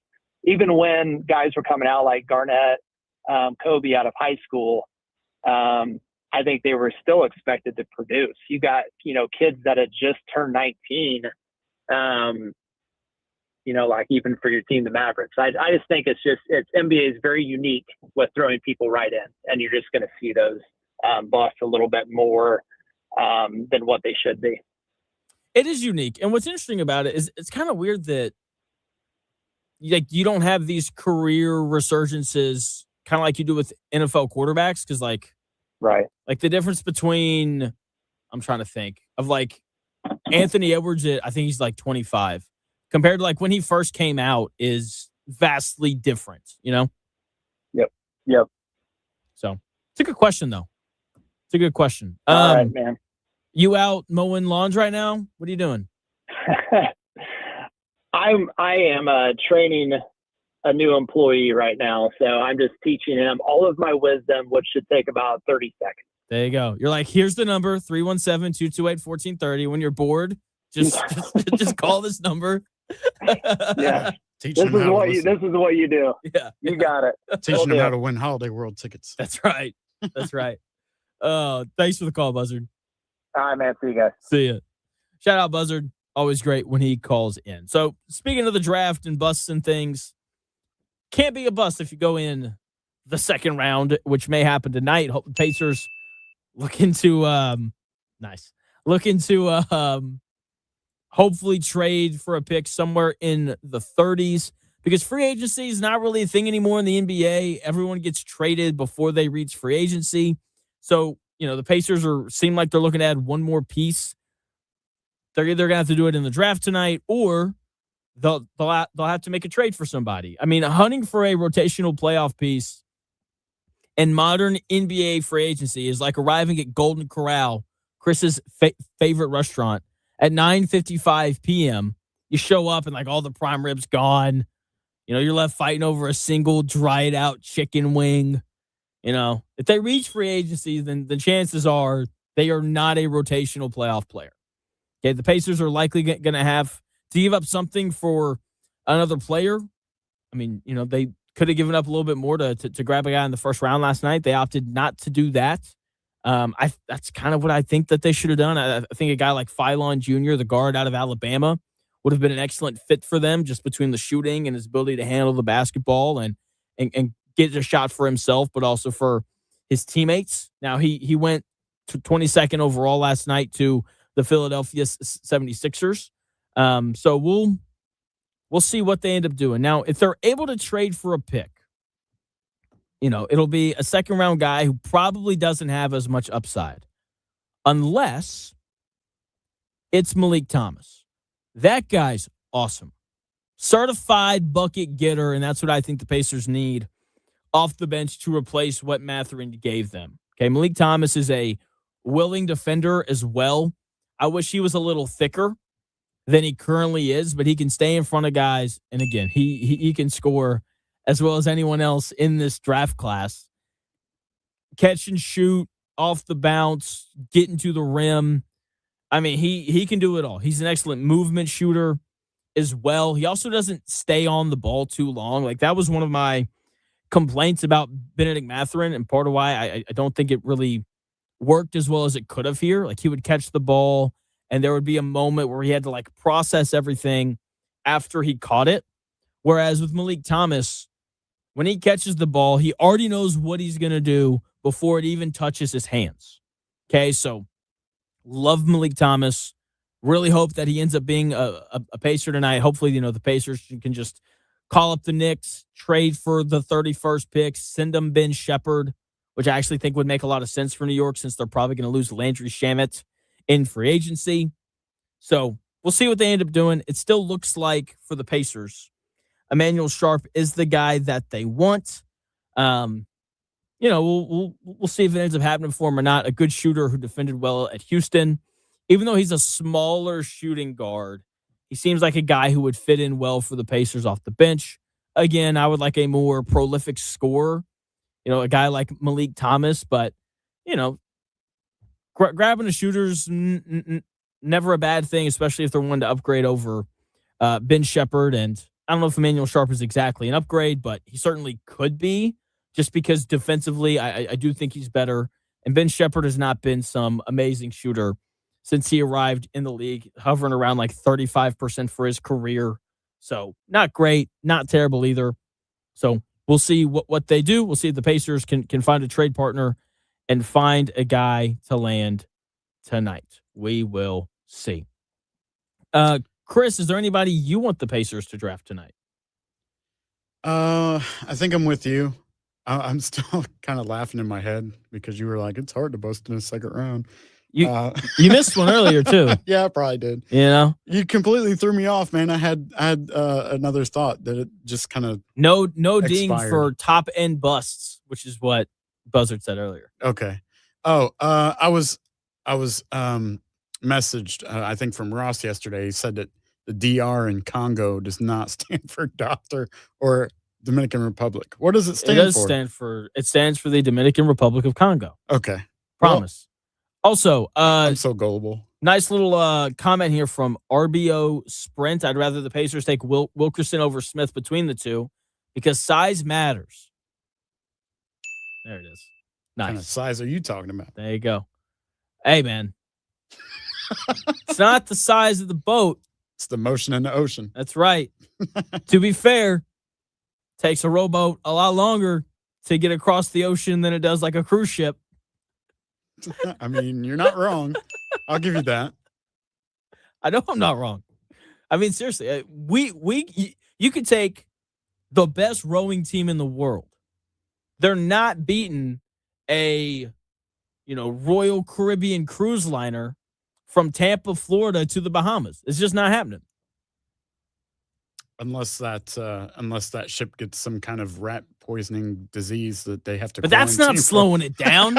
It's pushing through. They have to quarantine out in the ocean for like 2 months. Oh man, that'd be insane stuff. All right. Oh man, 2:00. Chris and I will do our draft of the day in honor of the NBA draft going on. We always do a draft whenever there's a professional sports league draft going on. So we will draft foods that we hate. That's basically what it is. We'll do that coming up at 2:00. But first, Chris, is your sports update. It's going to be fun. Thanks, Jonathan. Here's a few stories trending this hour. The NBA draft continues tonight.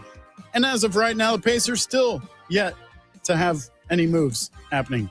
But that could change, obviously, anytime. As they have been rumored to be interested in an early second-round pick. Houston's Emmanuel Sharp and Purdue's Braden Smith are rumored to be on the Pacers' radar. I think I would take the latter in that, but we'll see what happens. Speaking of Purdue, they have released a men's basketball foreign trip to Canada schedule for next month. They'll play 4 games in 5 days in the greater Vancouver area. So there you go. Indiana Fever are back in action tonight with the Phoenix Mercury. That'll be at 7:30 from a sold-out Gainbridge Fieldhouse, nationally televised on the USA Network and locally on WTHR Channel 13. Following the release of the Colts summer training camp schedule, local ticket requests for the public practices surged by over 40% compared to last summer. That's great. The first public practice in Westfield is Wednesday, July 29th. That's what's trending this hour. More of the Real Jonathan Smith Show and a random food that we don't like draft after the break on Indy Sports Ticket, 1430.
and Smith Show on Indy Sports Ticket, 1430 AM, 93.9 HD2, and always on the free Indy Sports Ticket app. It is Wednesday, my dudes.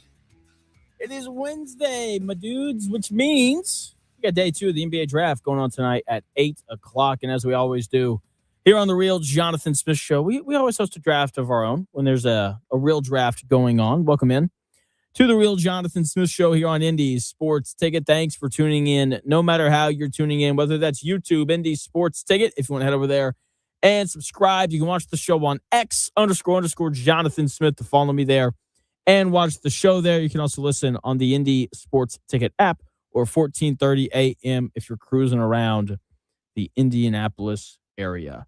And today for our draft, yesterday we did like, if you could only eat one food for the rest of your life, what would it be? You know, and then you pick it, and then, you know, it was great. Today we're doing the inverse. It's food that we hate.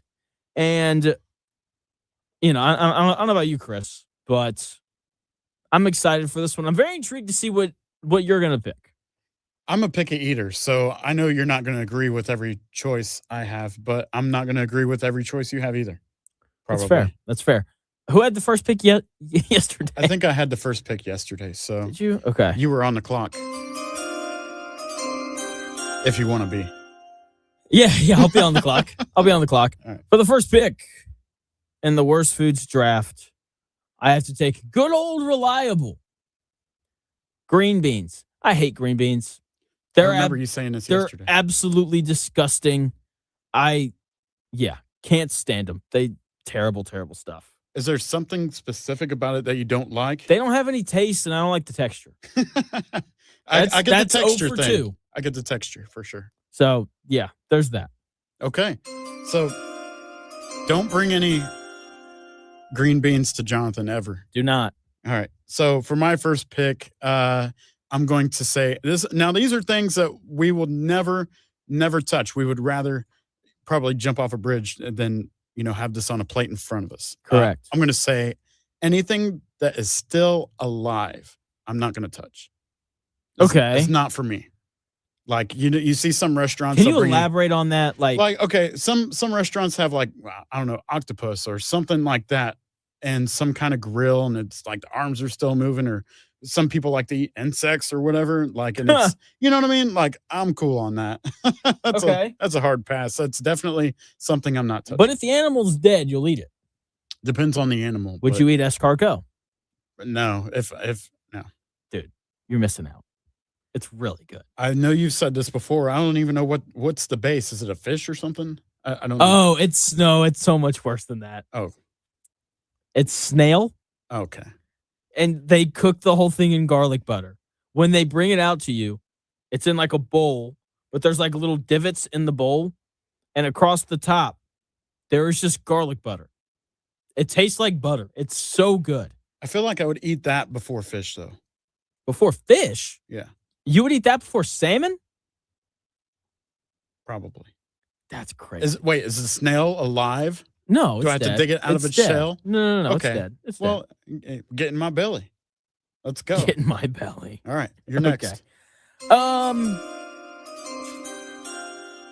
With my second pick in the worst food draft, I will take salad. Any and all kinds of salad. I hate it. I don't like it.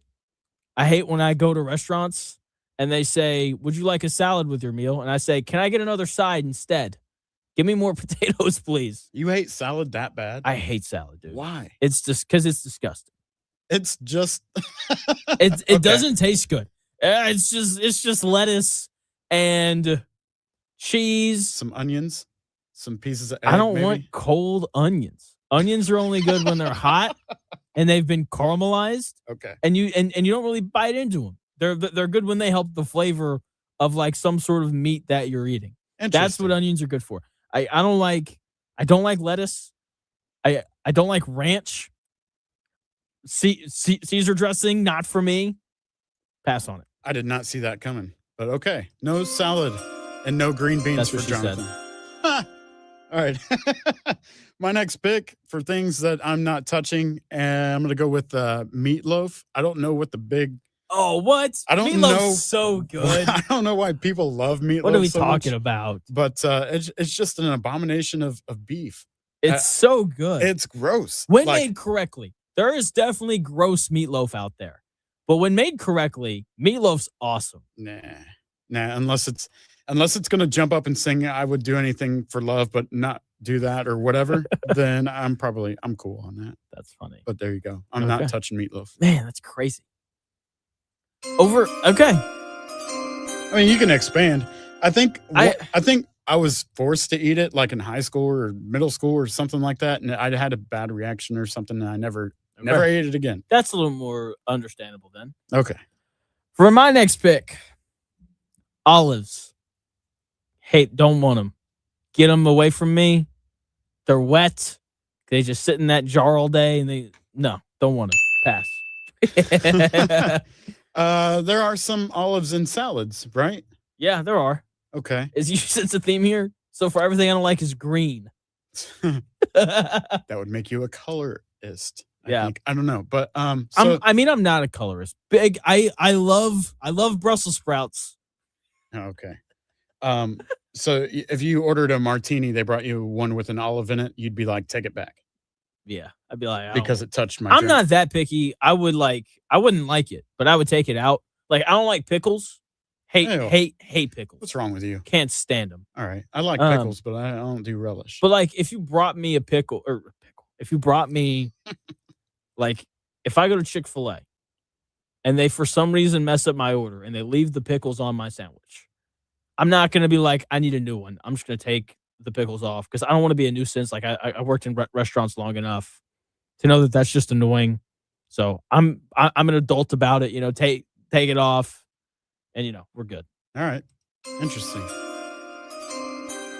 I don't know if I'd jump off a bridge to avoid eating an olive, but I see what you're saying. I mean, hey. My next one, third pick of stuff that we're just not touching if it's on a plate in front of us. What is women? That's incorrect, Jonathan. Yeah, I don't know. You okay? I thought that was really funny. I don't know.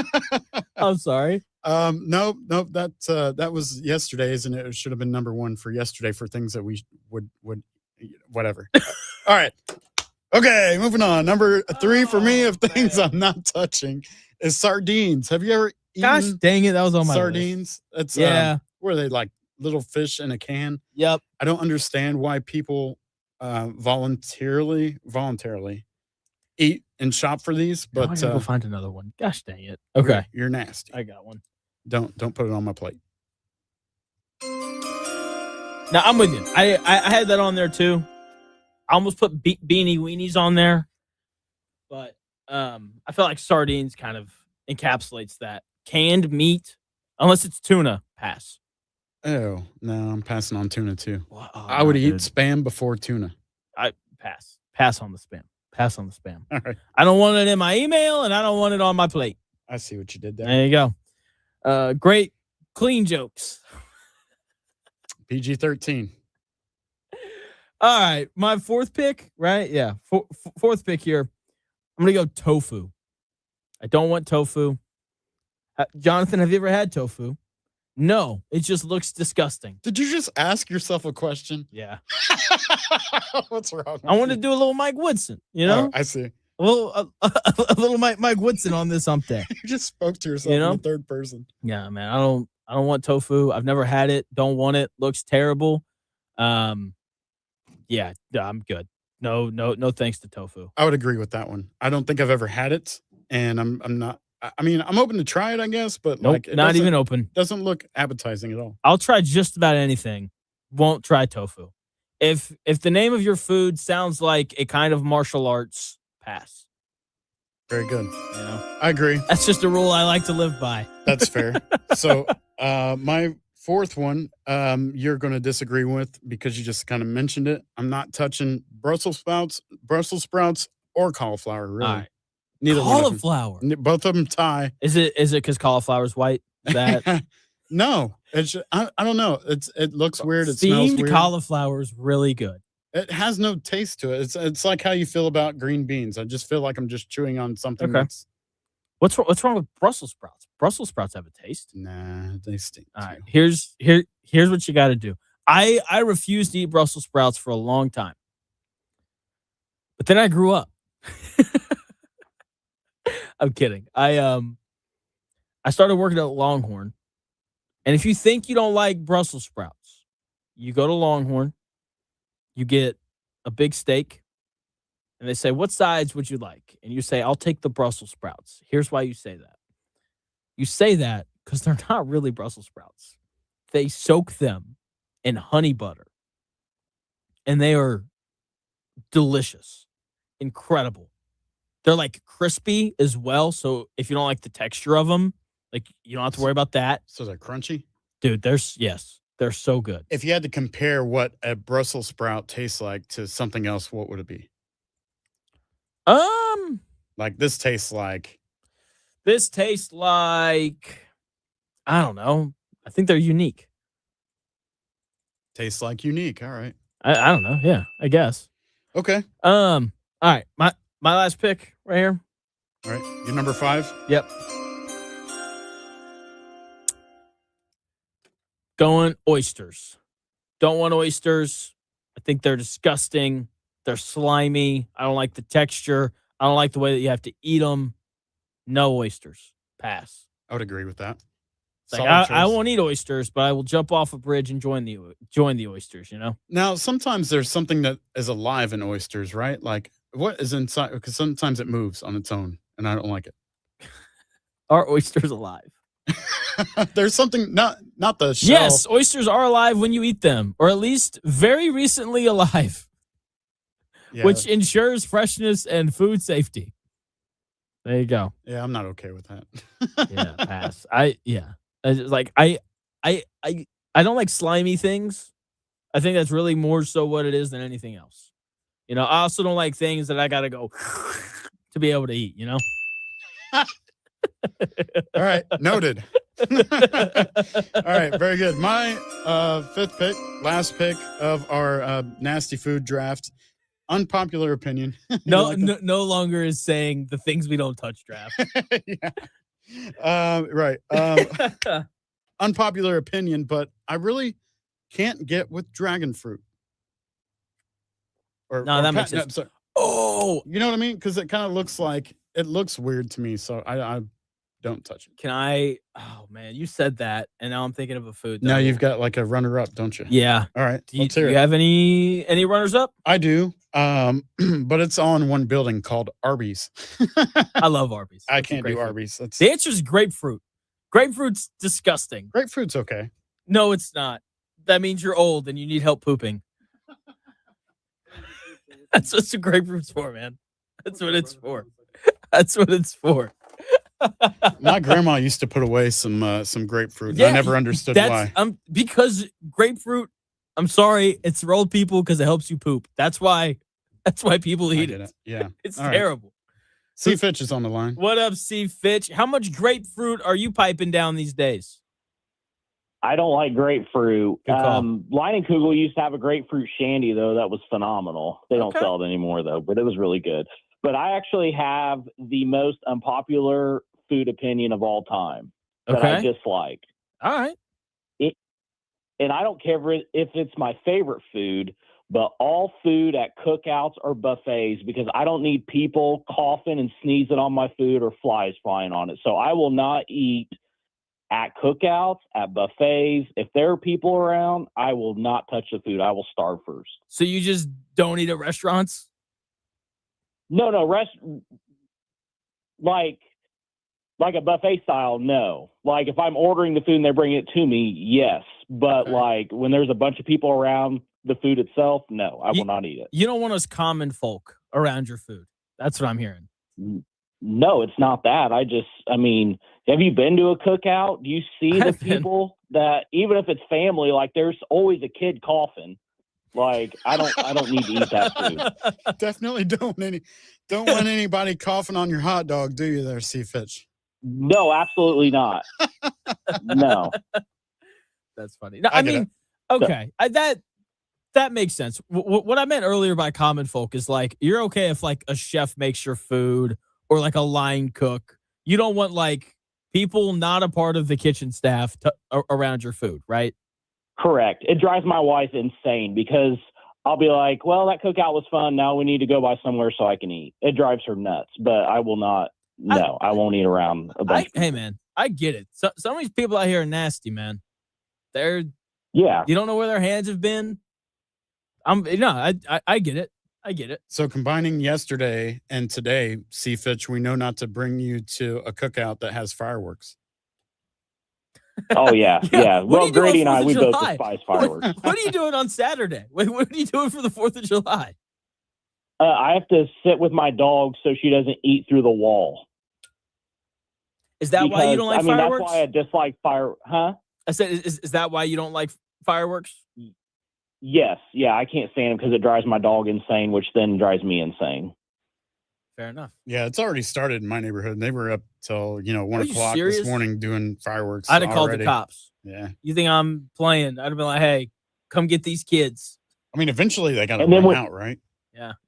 And then when you have a toddler that gets woken up to by fireworks, it's just a disaster. Like, I love America more than anybody, but I despise fireworks. So you're watching the U.S. men's national team play soccer?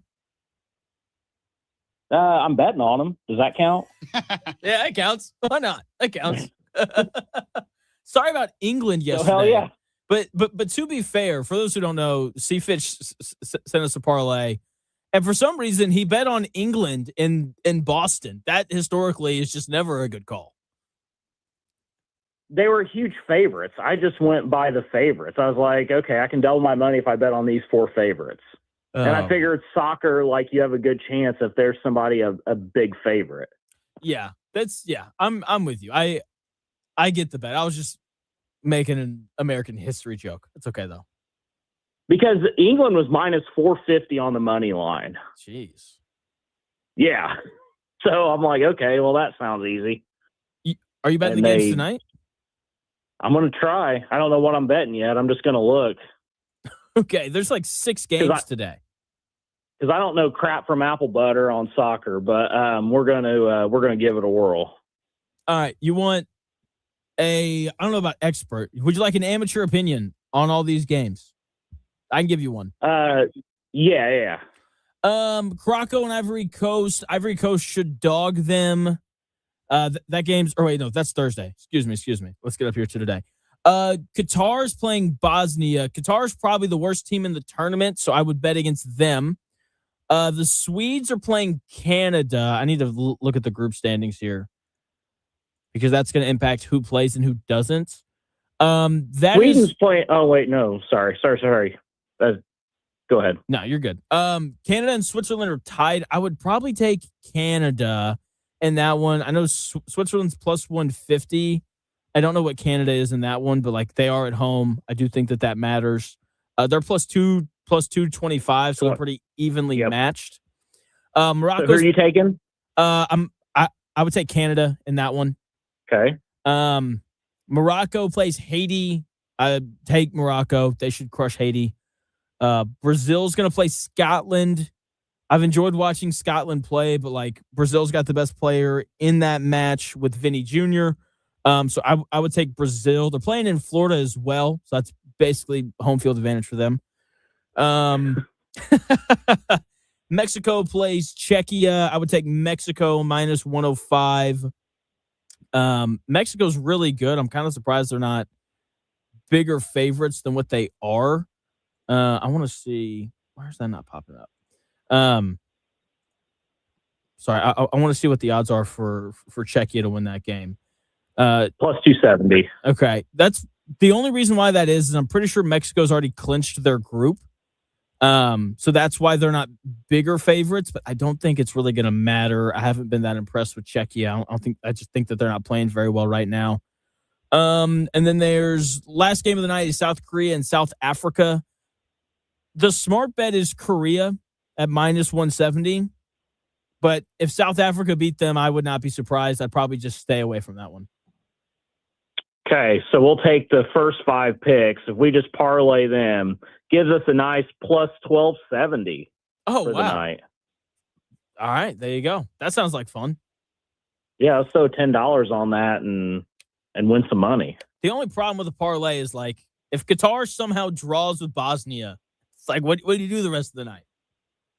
Yeah, you're just. I guess you just you martingale it and then you just bet 20 on the other ones. Hey, fair enough. All right, see Fitch. Thanks for the call, man. See you guys. See ya. See you, bro. Good old C Fitch. We got the Misfits calling in today. 317-228-1430, by the way. That is the number if you ever want to call in. Dude, you got to look up the Sports Center on X. They have a video of the Norwegian fans. They are just having the best time of their life at this baseball game. Oh, yeah. I see them. Okay. They're doing like a conga line? Yeah, I just had to share that. Like, I don't know if I've ever seen anything like this at a baseball game in the stands anyway. They're having a blast, man. Good for them. That's living life right there. Oh, man. All right. NBA draft going on or happened last night. The supplemental draft was canceled yesterday. I am intrigued to see if it's going to remain that way. I'll tell you why in 3 minutes.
It may, one day, be a must-listen for sports enthusiasts. Yeah, and monkeys might fly out of my butt. The Real Jonathan Smith Show. on Indy Sports Ticket 1430 AM, 93.9 HD2, and always on the free Indy Sports Ticket app. From Landon, a guy interviewing in the promo office, Darius Acuff will be the best player in the NBA draft because, quote, he's got that dog in him. Well said, Landon. What more do you need?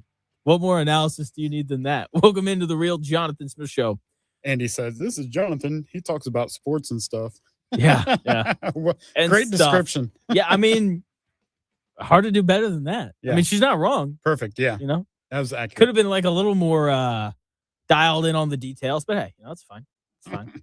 Welcome into the Real Jonathan Smith Show, where we make fun of everybody who comes in for an interview. Not really. Not in a bad way. We just have fun. Yeah, we like to mess with people. It's we just want you to think that. Welcome into the show. Thanks for tuning in. No matter how you're tuning in, YouTube, X, the Indy Sports Ticket app, or 1430 AM. The NFL came out and they canceled the supplemental draft, even though Brendan Sorsby, Texas Tech quarterback, if you haven't heard of him, did declare for it after all of the gambling controversy that he stirred up a few weeks ago. I don't blame the NFL for canceling it. They are fully committed to keeping gambling out of the NFL amongst players. That's a good thing. With that being said, I don't really know how they can do this. Based on the letter that they wrote, I don't think that their reasoning makes a ton of sense. The first thing they list is they don't have enough time to investigate all the wrongdoing that Brendan Sorsby was caught up in. Didn't they hasn't the investigation already kind of taken place? Isn't that why the NCAA banned him from playing football this year? And even if the NFL wants to do an investigation of their own, it didn't take the NCAA that long to figure it out.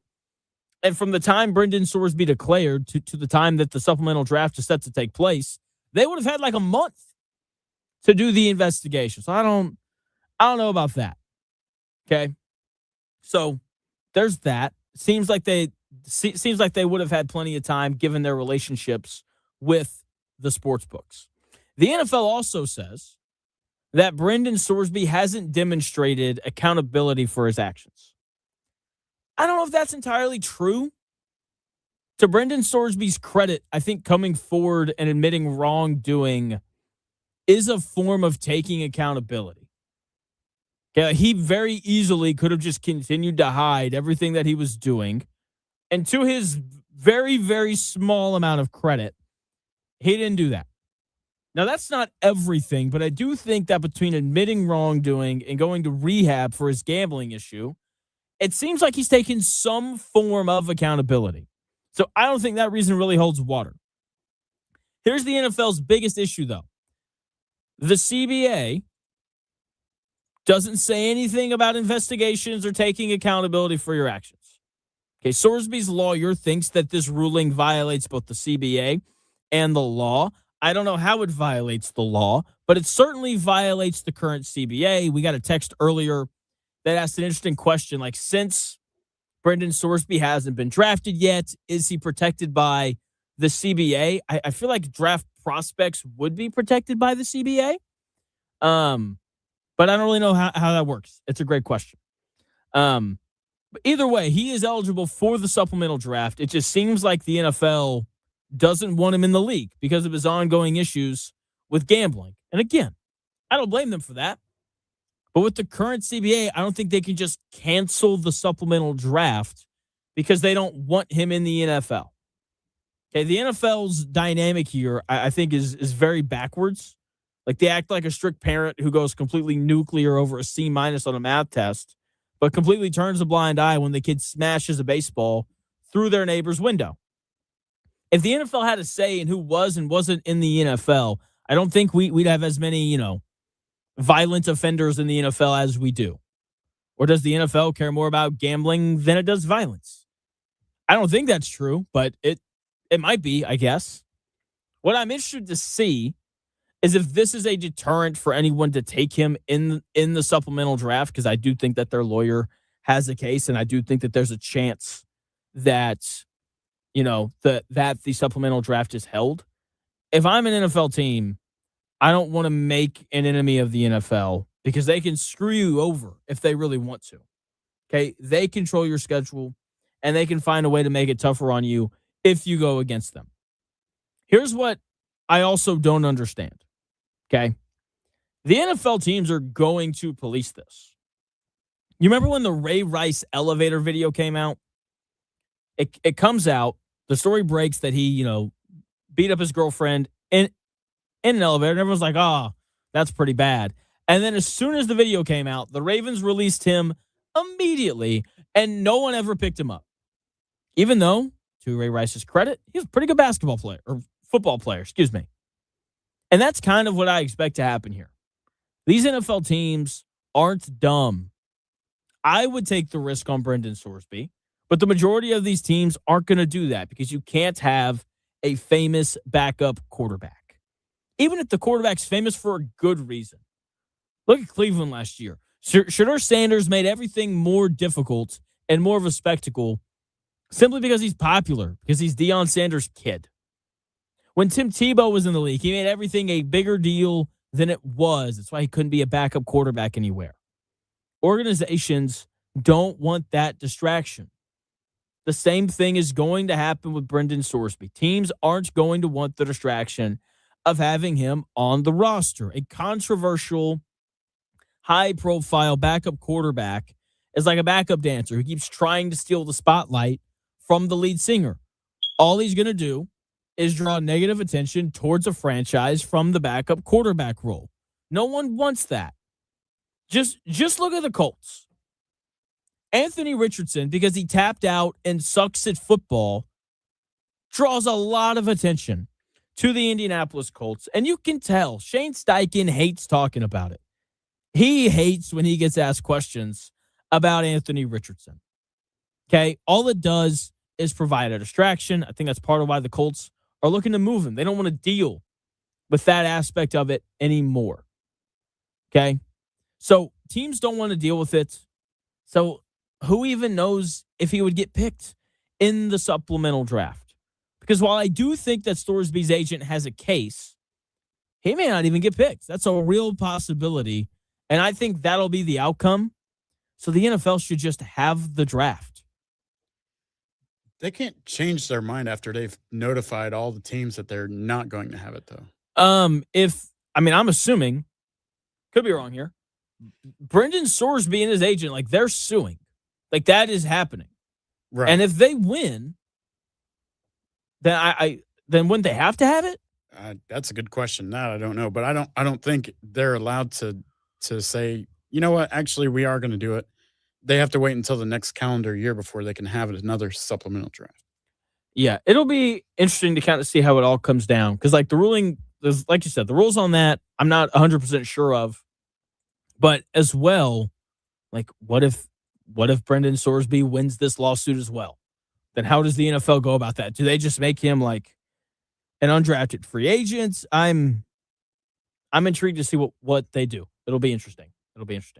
So, but yeah, I don't think that an NFL team would take him because they don't want to deal with the headache of having the guy who bet against his own team. I don't think anybody wants that on their roster. So we'll see what ends up happening. We had the NBA draft last night. This is supposed to be a great draft. And I've got a great take on every lottery pick that was made last night. I'll give it to you in 3 minutes.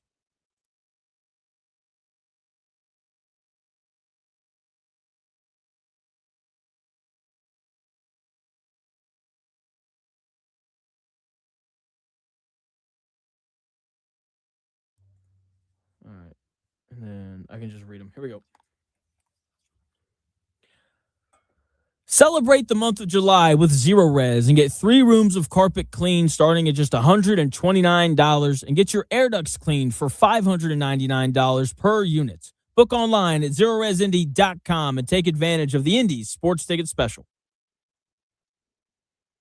You know Zero Res, the zero residue carpet cleaner that leaves your carpets truly clean with no dirt-attracting soaps or harsh chemicals. Don't risk it with the other guys and skip the DIY disasters that leave your carpet soaked for days and can do more harm than good. Keep the mud outside where it belongs, not trapped in your carpets. This month, get 3 rooms of carpet, 0 resified, starting at just $129. Call 317-388-5141 or visit Call 317-388-5141 or visit ZeroResIndy.com and ask for the Indies Sports Ticket Special. Last one. How much time do I have? Okay. Summer air should feel fresh, not full of dust and allergens. Your air ducts are the lungs of your home, and if they're dirty, you're breathing it in every day. That's where Zero Res comes in. Backed by over thousands of Google reviews and a 4.9 rating, this month only, get your ducts cleaned starting at just $599 per unit. That's cleaner air, better efficiency, and a fresher home. Guaranteed. Call 317-388-5141 or visit ZeroResIndy.com and ask for the Indies Sports Ticket Special. That's it. Indies Sports Ticket Special.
The best takes. Maybe. The Real Jonathan Smith Show on Indy Sports Ticket 1430 AM, 93.9 HD2, and always on the free Indy Sports Ticket app. The NBA draft was last night. We are in full swing with NBA offseason drama. Are the Celtics going to trade Jaylen Brown? The Lakers just paid Austin Reeves way too much money. The Wizards paid Trae Young way too much money. And now, Seafitch chiming in, asking me a question over on the X, __ Jonathan Smith. Tweet at me there. You can follow me there as well if you'd like. Apparently, according to Brian Windhorst, the Lakers would be very open to trading LeBron James for Jarrett Allen. Obviously LeBron would have to want to play with the Cavs. But, I mean, look, if I was the Lakers, I would not want to pay LeBron James a boatload of money. That just doesn't make sense to me. Luka's your new guy. Just roll it through with him. Okay. Seafitch thinks this would be a bad move for Cleveland. I disagree. It's very hard, I think. Okay. You said it, bro, not me. Yeah. You said what? I said you said it, not me. Yes, fair enough. Fair enough. It's very difficult, I think, to win in the NBA when you have two guys on the floor who can't shoot the basketball. And when you look at the Cleveland Cavaliers, that is what they have because they really enjoy playing Evan Mobley and Jarrett Allen together. There's been a lot of discussion of breaking those two guys up. I would have done it a while ago. And then, LeBron is a guy who can come in. He's reliable, unlike James Harden. LeBron's still one of the 20 best basketball players on the planet, which is pretty incredible. Between Evan Mobley and Donovan Mitchell, you don't have to play LeBron every night. You can play him 55 games and have him revved up and ready to go for the NBA playoffs. So I think that move makes a lot of sense for Cleveland, a team that clearly needs to get better despite making the Eastern Conference Finals this last year. So there you go. There's that. All right. NBA draft last night. Chris's favorite pick last night was Mikel Brown Jr. going to the Nets. You guys should have heard Chris earlier, just waxing poetic about it. That's incorrect. You said your favorite pick was Darren Peterson going second? That is correct. Okay. There you go. Sorry. I like buttons. But yes. Hey, watch out. But yeah, that's I agreed. I like the pick for the Jazz. Peterson is a great kid, and I like the genuine reaction that his parents had whenever he was chosen. What do you think of like all the weird cramping stuff? Like that's kind of the problem, you know? Well, yeah, but I also see it as a little bit of nitpicking because nobody's perfect, right? You're gonna like try to find something wrong with somebody, even whenever you go. Here comes a Jonathan analogy, right? Here, if you go look for a new car, 9 times out of 10, it's been driven by somebody, or you're at a used car lot, and there's something that sticks out about whatever car you're interested in, right? So you eventually overlook it. How bad is it? In this situation, his cramps are overseeable. He'll be okay. He's going to be a great player. If the cramp thing is real, if it was actually something else, which like I don't think he goes number 2 overall. If the Jazz think that was like some sort of a lie, right? So he's probably going to be fine. I know the ceiling with him's pretty high, which is exciting. So I think they would have it under control and probably considered it before they, so to speak, bought this used car or, low mileage vehicle. They knew what they were getting into. And if they didn't, then, I don't think they would have drafted him. Fair enough. Yeah. It's a valid point. It's a valid point. What do you think of the first take host wearing pajamas on the set today? I'm sorry. What? Yeah. She looks like she's in pajamas. She does. Yeah. We can't really be judgmental. I'm in basketball shorts and a t-shirt. Yeah, I've outgrown this shirt or shrunken this shirt, but it's whatever it works for. I guess for the worldwide leader. All right. Anyway, I don't know. AJ DeBonsa, not looking at her shirt, goes first overall. Wasn't surprising. I would have taken Cam Boozer, but DeBonsa does check all of the boxes of a number 1 overall pick. He's a great athlete. Great player at BYU, tall, long. He can really shoot it. He can put it on the deck as well. It's good basketball player. I've got some questions about his defensive commitments and how he's going to be at making the players around him better. With that being said, like at a minimum, you got a 6'9" wing who can dribble, pass, and shoot. I mean, that's pretty impressive stuff.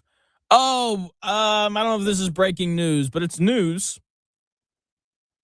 Okay. You want the sound? Yeah, here it goes. Not? All right.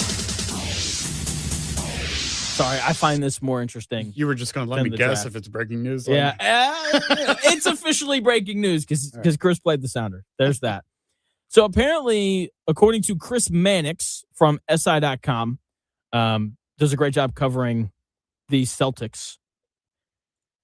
Apparently, the Celtics are reportedly interested in moving Jaylen Brown for Evan Mobley, which would be very interesting. I think if they did that, they would no longer want LeBron James. Just going out on a limb there. A little bit of an assumption. And that would be fascinating. That would actually make the Cavaliers a very interesting team going forward. I don't find them that interesting right now. They clearly need to make some kind of a move to compete with the better teams in the Eastern Conference, with the Pistons and the Pacers and the Knicks, who I do think are going to be the 3 best teams out east. The Heat just went out and obviously added Giannis. So Cleveland needs to do something. And Evan Mobley is he's such an interesting case because defensively he's awesome. Like you can make a very strong argument that he's the second best defender in the NBA behind Wemby. Okay, so you would lose a guy like that, but you still have Jared Allen, very good rim protector. But then you bring in Jaylen Brown. Jaylen Brown's a former finals MVP. Would much rather bet on that guy than James Harden down the stretch of games. You'd have this combination of wings and Donovan Mitchell and Jaylen Brown that would be about as good as anybody else. He's a real two-way player in terms of his ability to guard and score. He's one of the better two-way players in the league. That, to me, makes that to me should be more appealing for Cleveland than it is for that to me would be more appealing for Cleveland than trading for LeBron. Just simply because Jaylen Brown is a better player. And while they obviously like Evan Mobley, I don't think that Evan Mobley is going to turn into Kevin Garnett like everyone thought he might when he went 3rd overall. So I like that idea. We'll see if it actually happens or not. We're getting more somewhat news about the Miami Heat because the Miami Heat still have to fill out their roster. They obviously made that Giannis trade, and it's left their roster pretty bare. They don't have a backup center. That seems problematic, if you ask me. Norman Powell is currently supposed to be their shooting guard, but it doesn't look like they're going to be able to re-sign him. It doesn't look like they're going to have the money for it, which means that they're going to have to play like Pele Larson as their backup shooting guard. They'll have to play. I mean, outside of that, like Drew Smith is going to get minutes, and that's it. Like they've really only got 7 guys right now that can play, and I don't even know if Drew Smith and Pele Larson are 6 because Norman Powell's not going to be there. They've really only got 6 guys right now that can like play in the playoffs. Maybe I don't know if Drew Smith and Pele Larson are guys I really want to give 20 playoff minutes to. But I mean, theoretically, I guess they could if they were able to go out and add a guy like Anthony Simons. I think he would make a lot of sense for them. Guy who can really stretch the floor, guy who can handle the basketball and can create a little bit. So that would be a good move for Miami. The question is going to be, can they afford him? That's one of the things. Like I know we hear people complain about the aprons and things for, the NBA. But with that being said, I kind of like the aprons. It's making it a little bit harder on these teams to put good teams together. Whereas in the past, without these aprons, you could just go get LeBron and Chris Bosh and Dwayne Wade and go win 2 titles and just win the East every year. Or you could go get LeBron and Kyrie Irving and Kevin Love and you could just go in the East. Or you could go sign Kevin Durant when you already have Steph Curry, Draymond Green, and Klay Thompson. So I like the aprons because they're making it harder on these teams to build these awesome rosters. And that's why we're having all of this parity. But this is going to be the issue in Miami. How do they fill out the rest of that roster? Because their roster, compared to the Pacers, no question. The Pacers roster is better. It is so much better between Tyrese Halliburton and Andrew Nembhard and Aaron Nesmith and Pascal Siakam and Ivica Zubac. You could argue that might end up being like the best starting 5 in the East. And then obviously you've got McConnell and Ben Shepherd and Jarris Walker and Obi Toppin all coming off the bench. Those are 9 guys that you absolutely know you can play in a playoff series. Because we've seen all 9 of them have success in the playoffs before. There are regular season players and there are postseason players. The Pacers' 9 best guys are all postseason dudes. Okay, maybe Johnny Furphy can stay healthy and he can add to his game a little bit. He didn't play in very many games last year, only played in 35 games, had 21 starts, wasn't spectacular, averaged like 5 points, only shot 32% from 3. But that's another guy where it's like, hey, maybe this guy develops. So depth is such an important thing, and it's really a hot commodity at this point in the NBA because it's so hard to acquire it. Go ahead. The bell's getting a workout today. We've hit that button a lot today. Yeah. I mean, pretty insane stuff there, which is good. The bell hadn't gotten a workout in a while. It was going through a dry spell. Best effort Wednesday. Yeah. It only happens when Dan comes on the show, I guess. That's weird. All right. Anyway. Booty cheeks. All right. Oh, man. There you go. But yeah, I love the depth of the Pacers. And I just looking way too far ahead. Sorry, I'm on like a Pacers kick here. But it's okay. It's fine. It's June. What else are we going to talk about? It's my mom's birthday, by the way. So happy birthday to my mom. Almost forgot to say that earlier. Happy birthday, Jonathan's mom. There you go.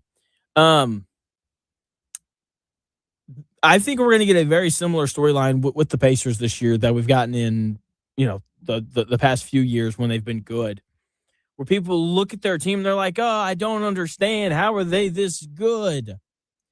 And then the answer is going to be obvious. They have more good players than everybody else. Depth is such a nice thing to have in the league right now because so many guys are getting hurt. It's nice to have because of like load management and like, look, I love Tyrese Halliburton, but if the Pacers wanted to load manage him next year, would that suck a little bit? Like, yeah, because like I like watching Tyrese Halliburton play basketball, but at the same time, like that dude just tore his Achilles. So yes, go ahead and load manage him. And so having depth from that perspective, from the number of guys that just tend to get hurt, and more importantly, for when you get to the playoffs, so you can have answers for things. Like that is going to be one of the bigger problems with Miami. Like they're not going to have counters because they don't have enough good players. Whereas with the Pacers, they're going to be able to mix and match from series to series. If they need to play faster in a series, then you'll see more TJ McConnell. If they want to slow it down, you'll see less McConnell, more Zubac. If they want to play big, they can do that. If they want to play small, they can do that. They just have so many more options because of their depth. And when you have a head coach like Rick Carlisle, who's excellent at his job and understands what buttons to push, you're going to beat teams. You're going to beat teams. So I love this Pacers roster, even if they don't add anybody. Obviously would love it if they went and got Malik Thomas tonight. We'll see. But I really like this roster with where it's at right now. Chris, Question. What's up? The road ahead, obviously, for the draft, Knicks and Grizzlies, early second round picks. They're shopping their picks. Yes. More than likely, the Pacers are going to snag up one of those picks. Hopefully. That's what we're thinking. Now, thinking of that, their Spurs to it like 38 right, would also be an option. But yeah, bargaining chips have been rumored to be Jarris Walker, Ben Shepherd. Is there one that you would rather see go if one had to go? Ben Shepherd. Okay.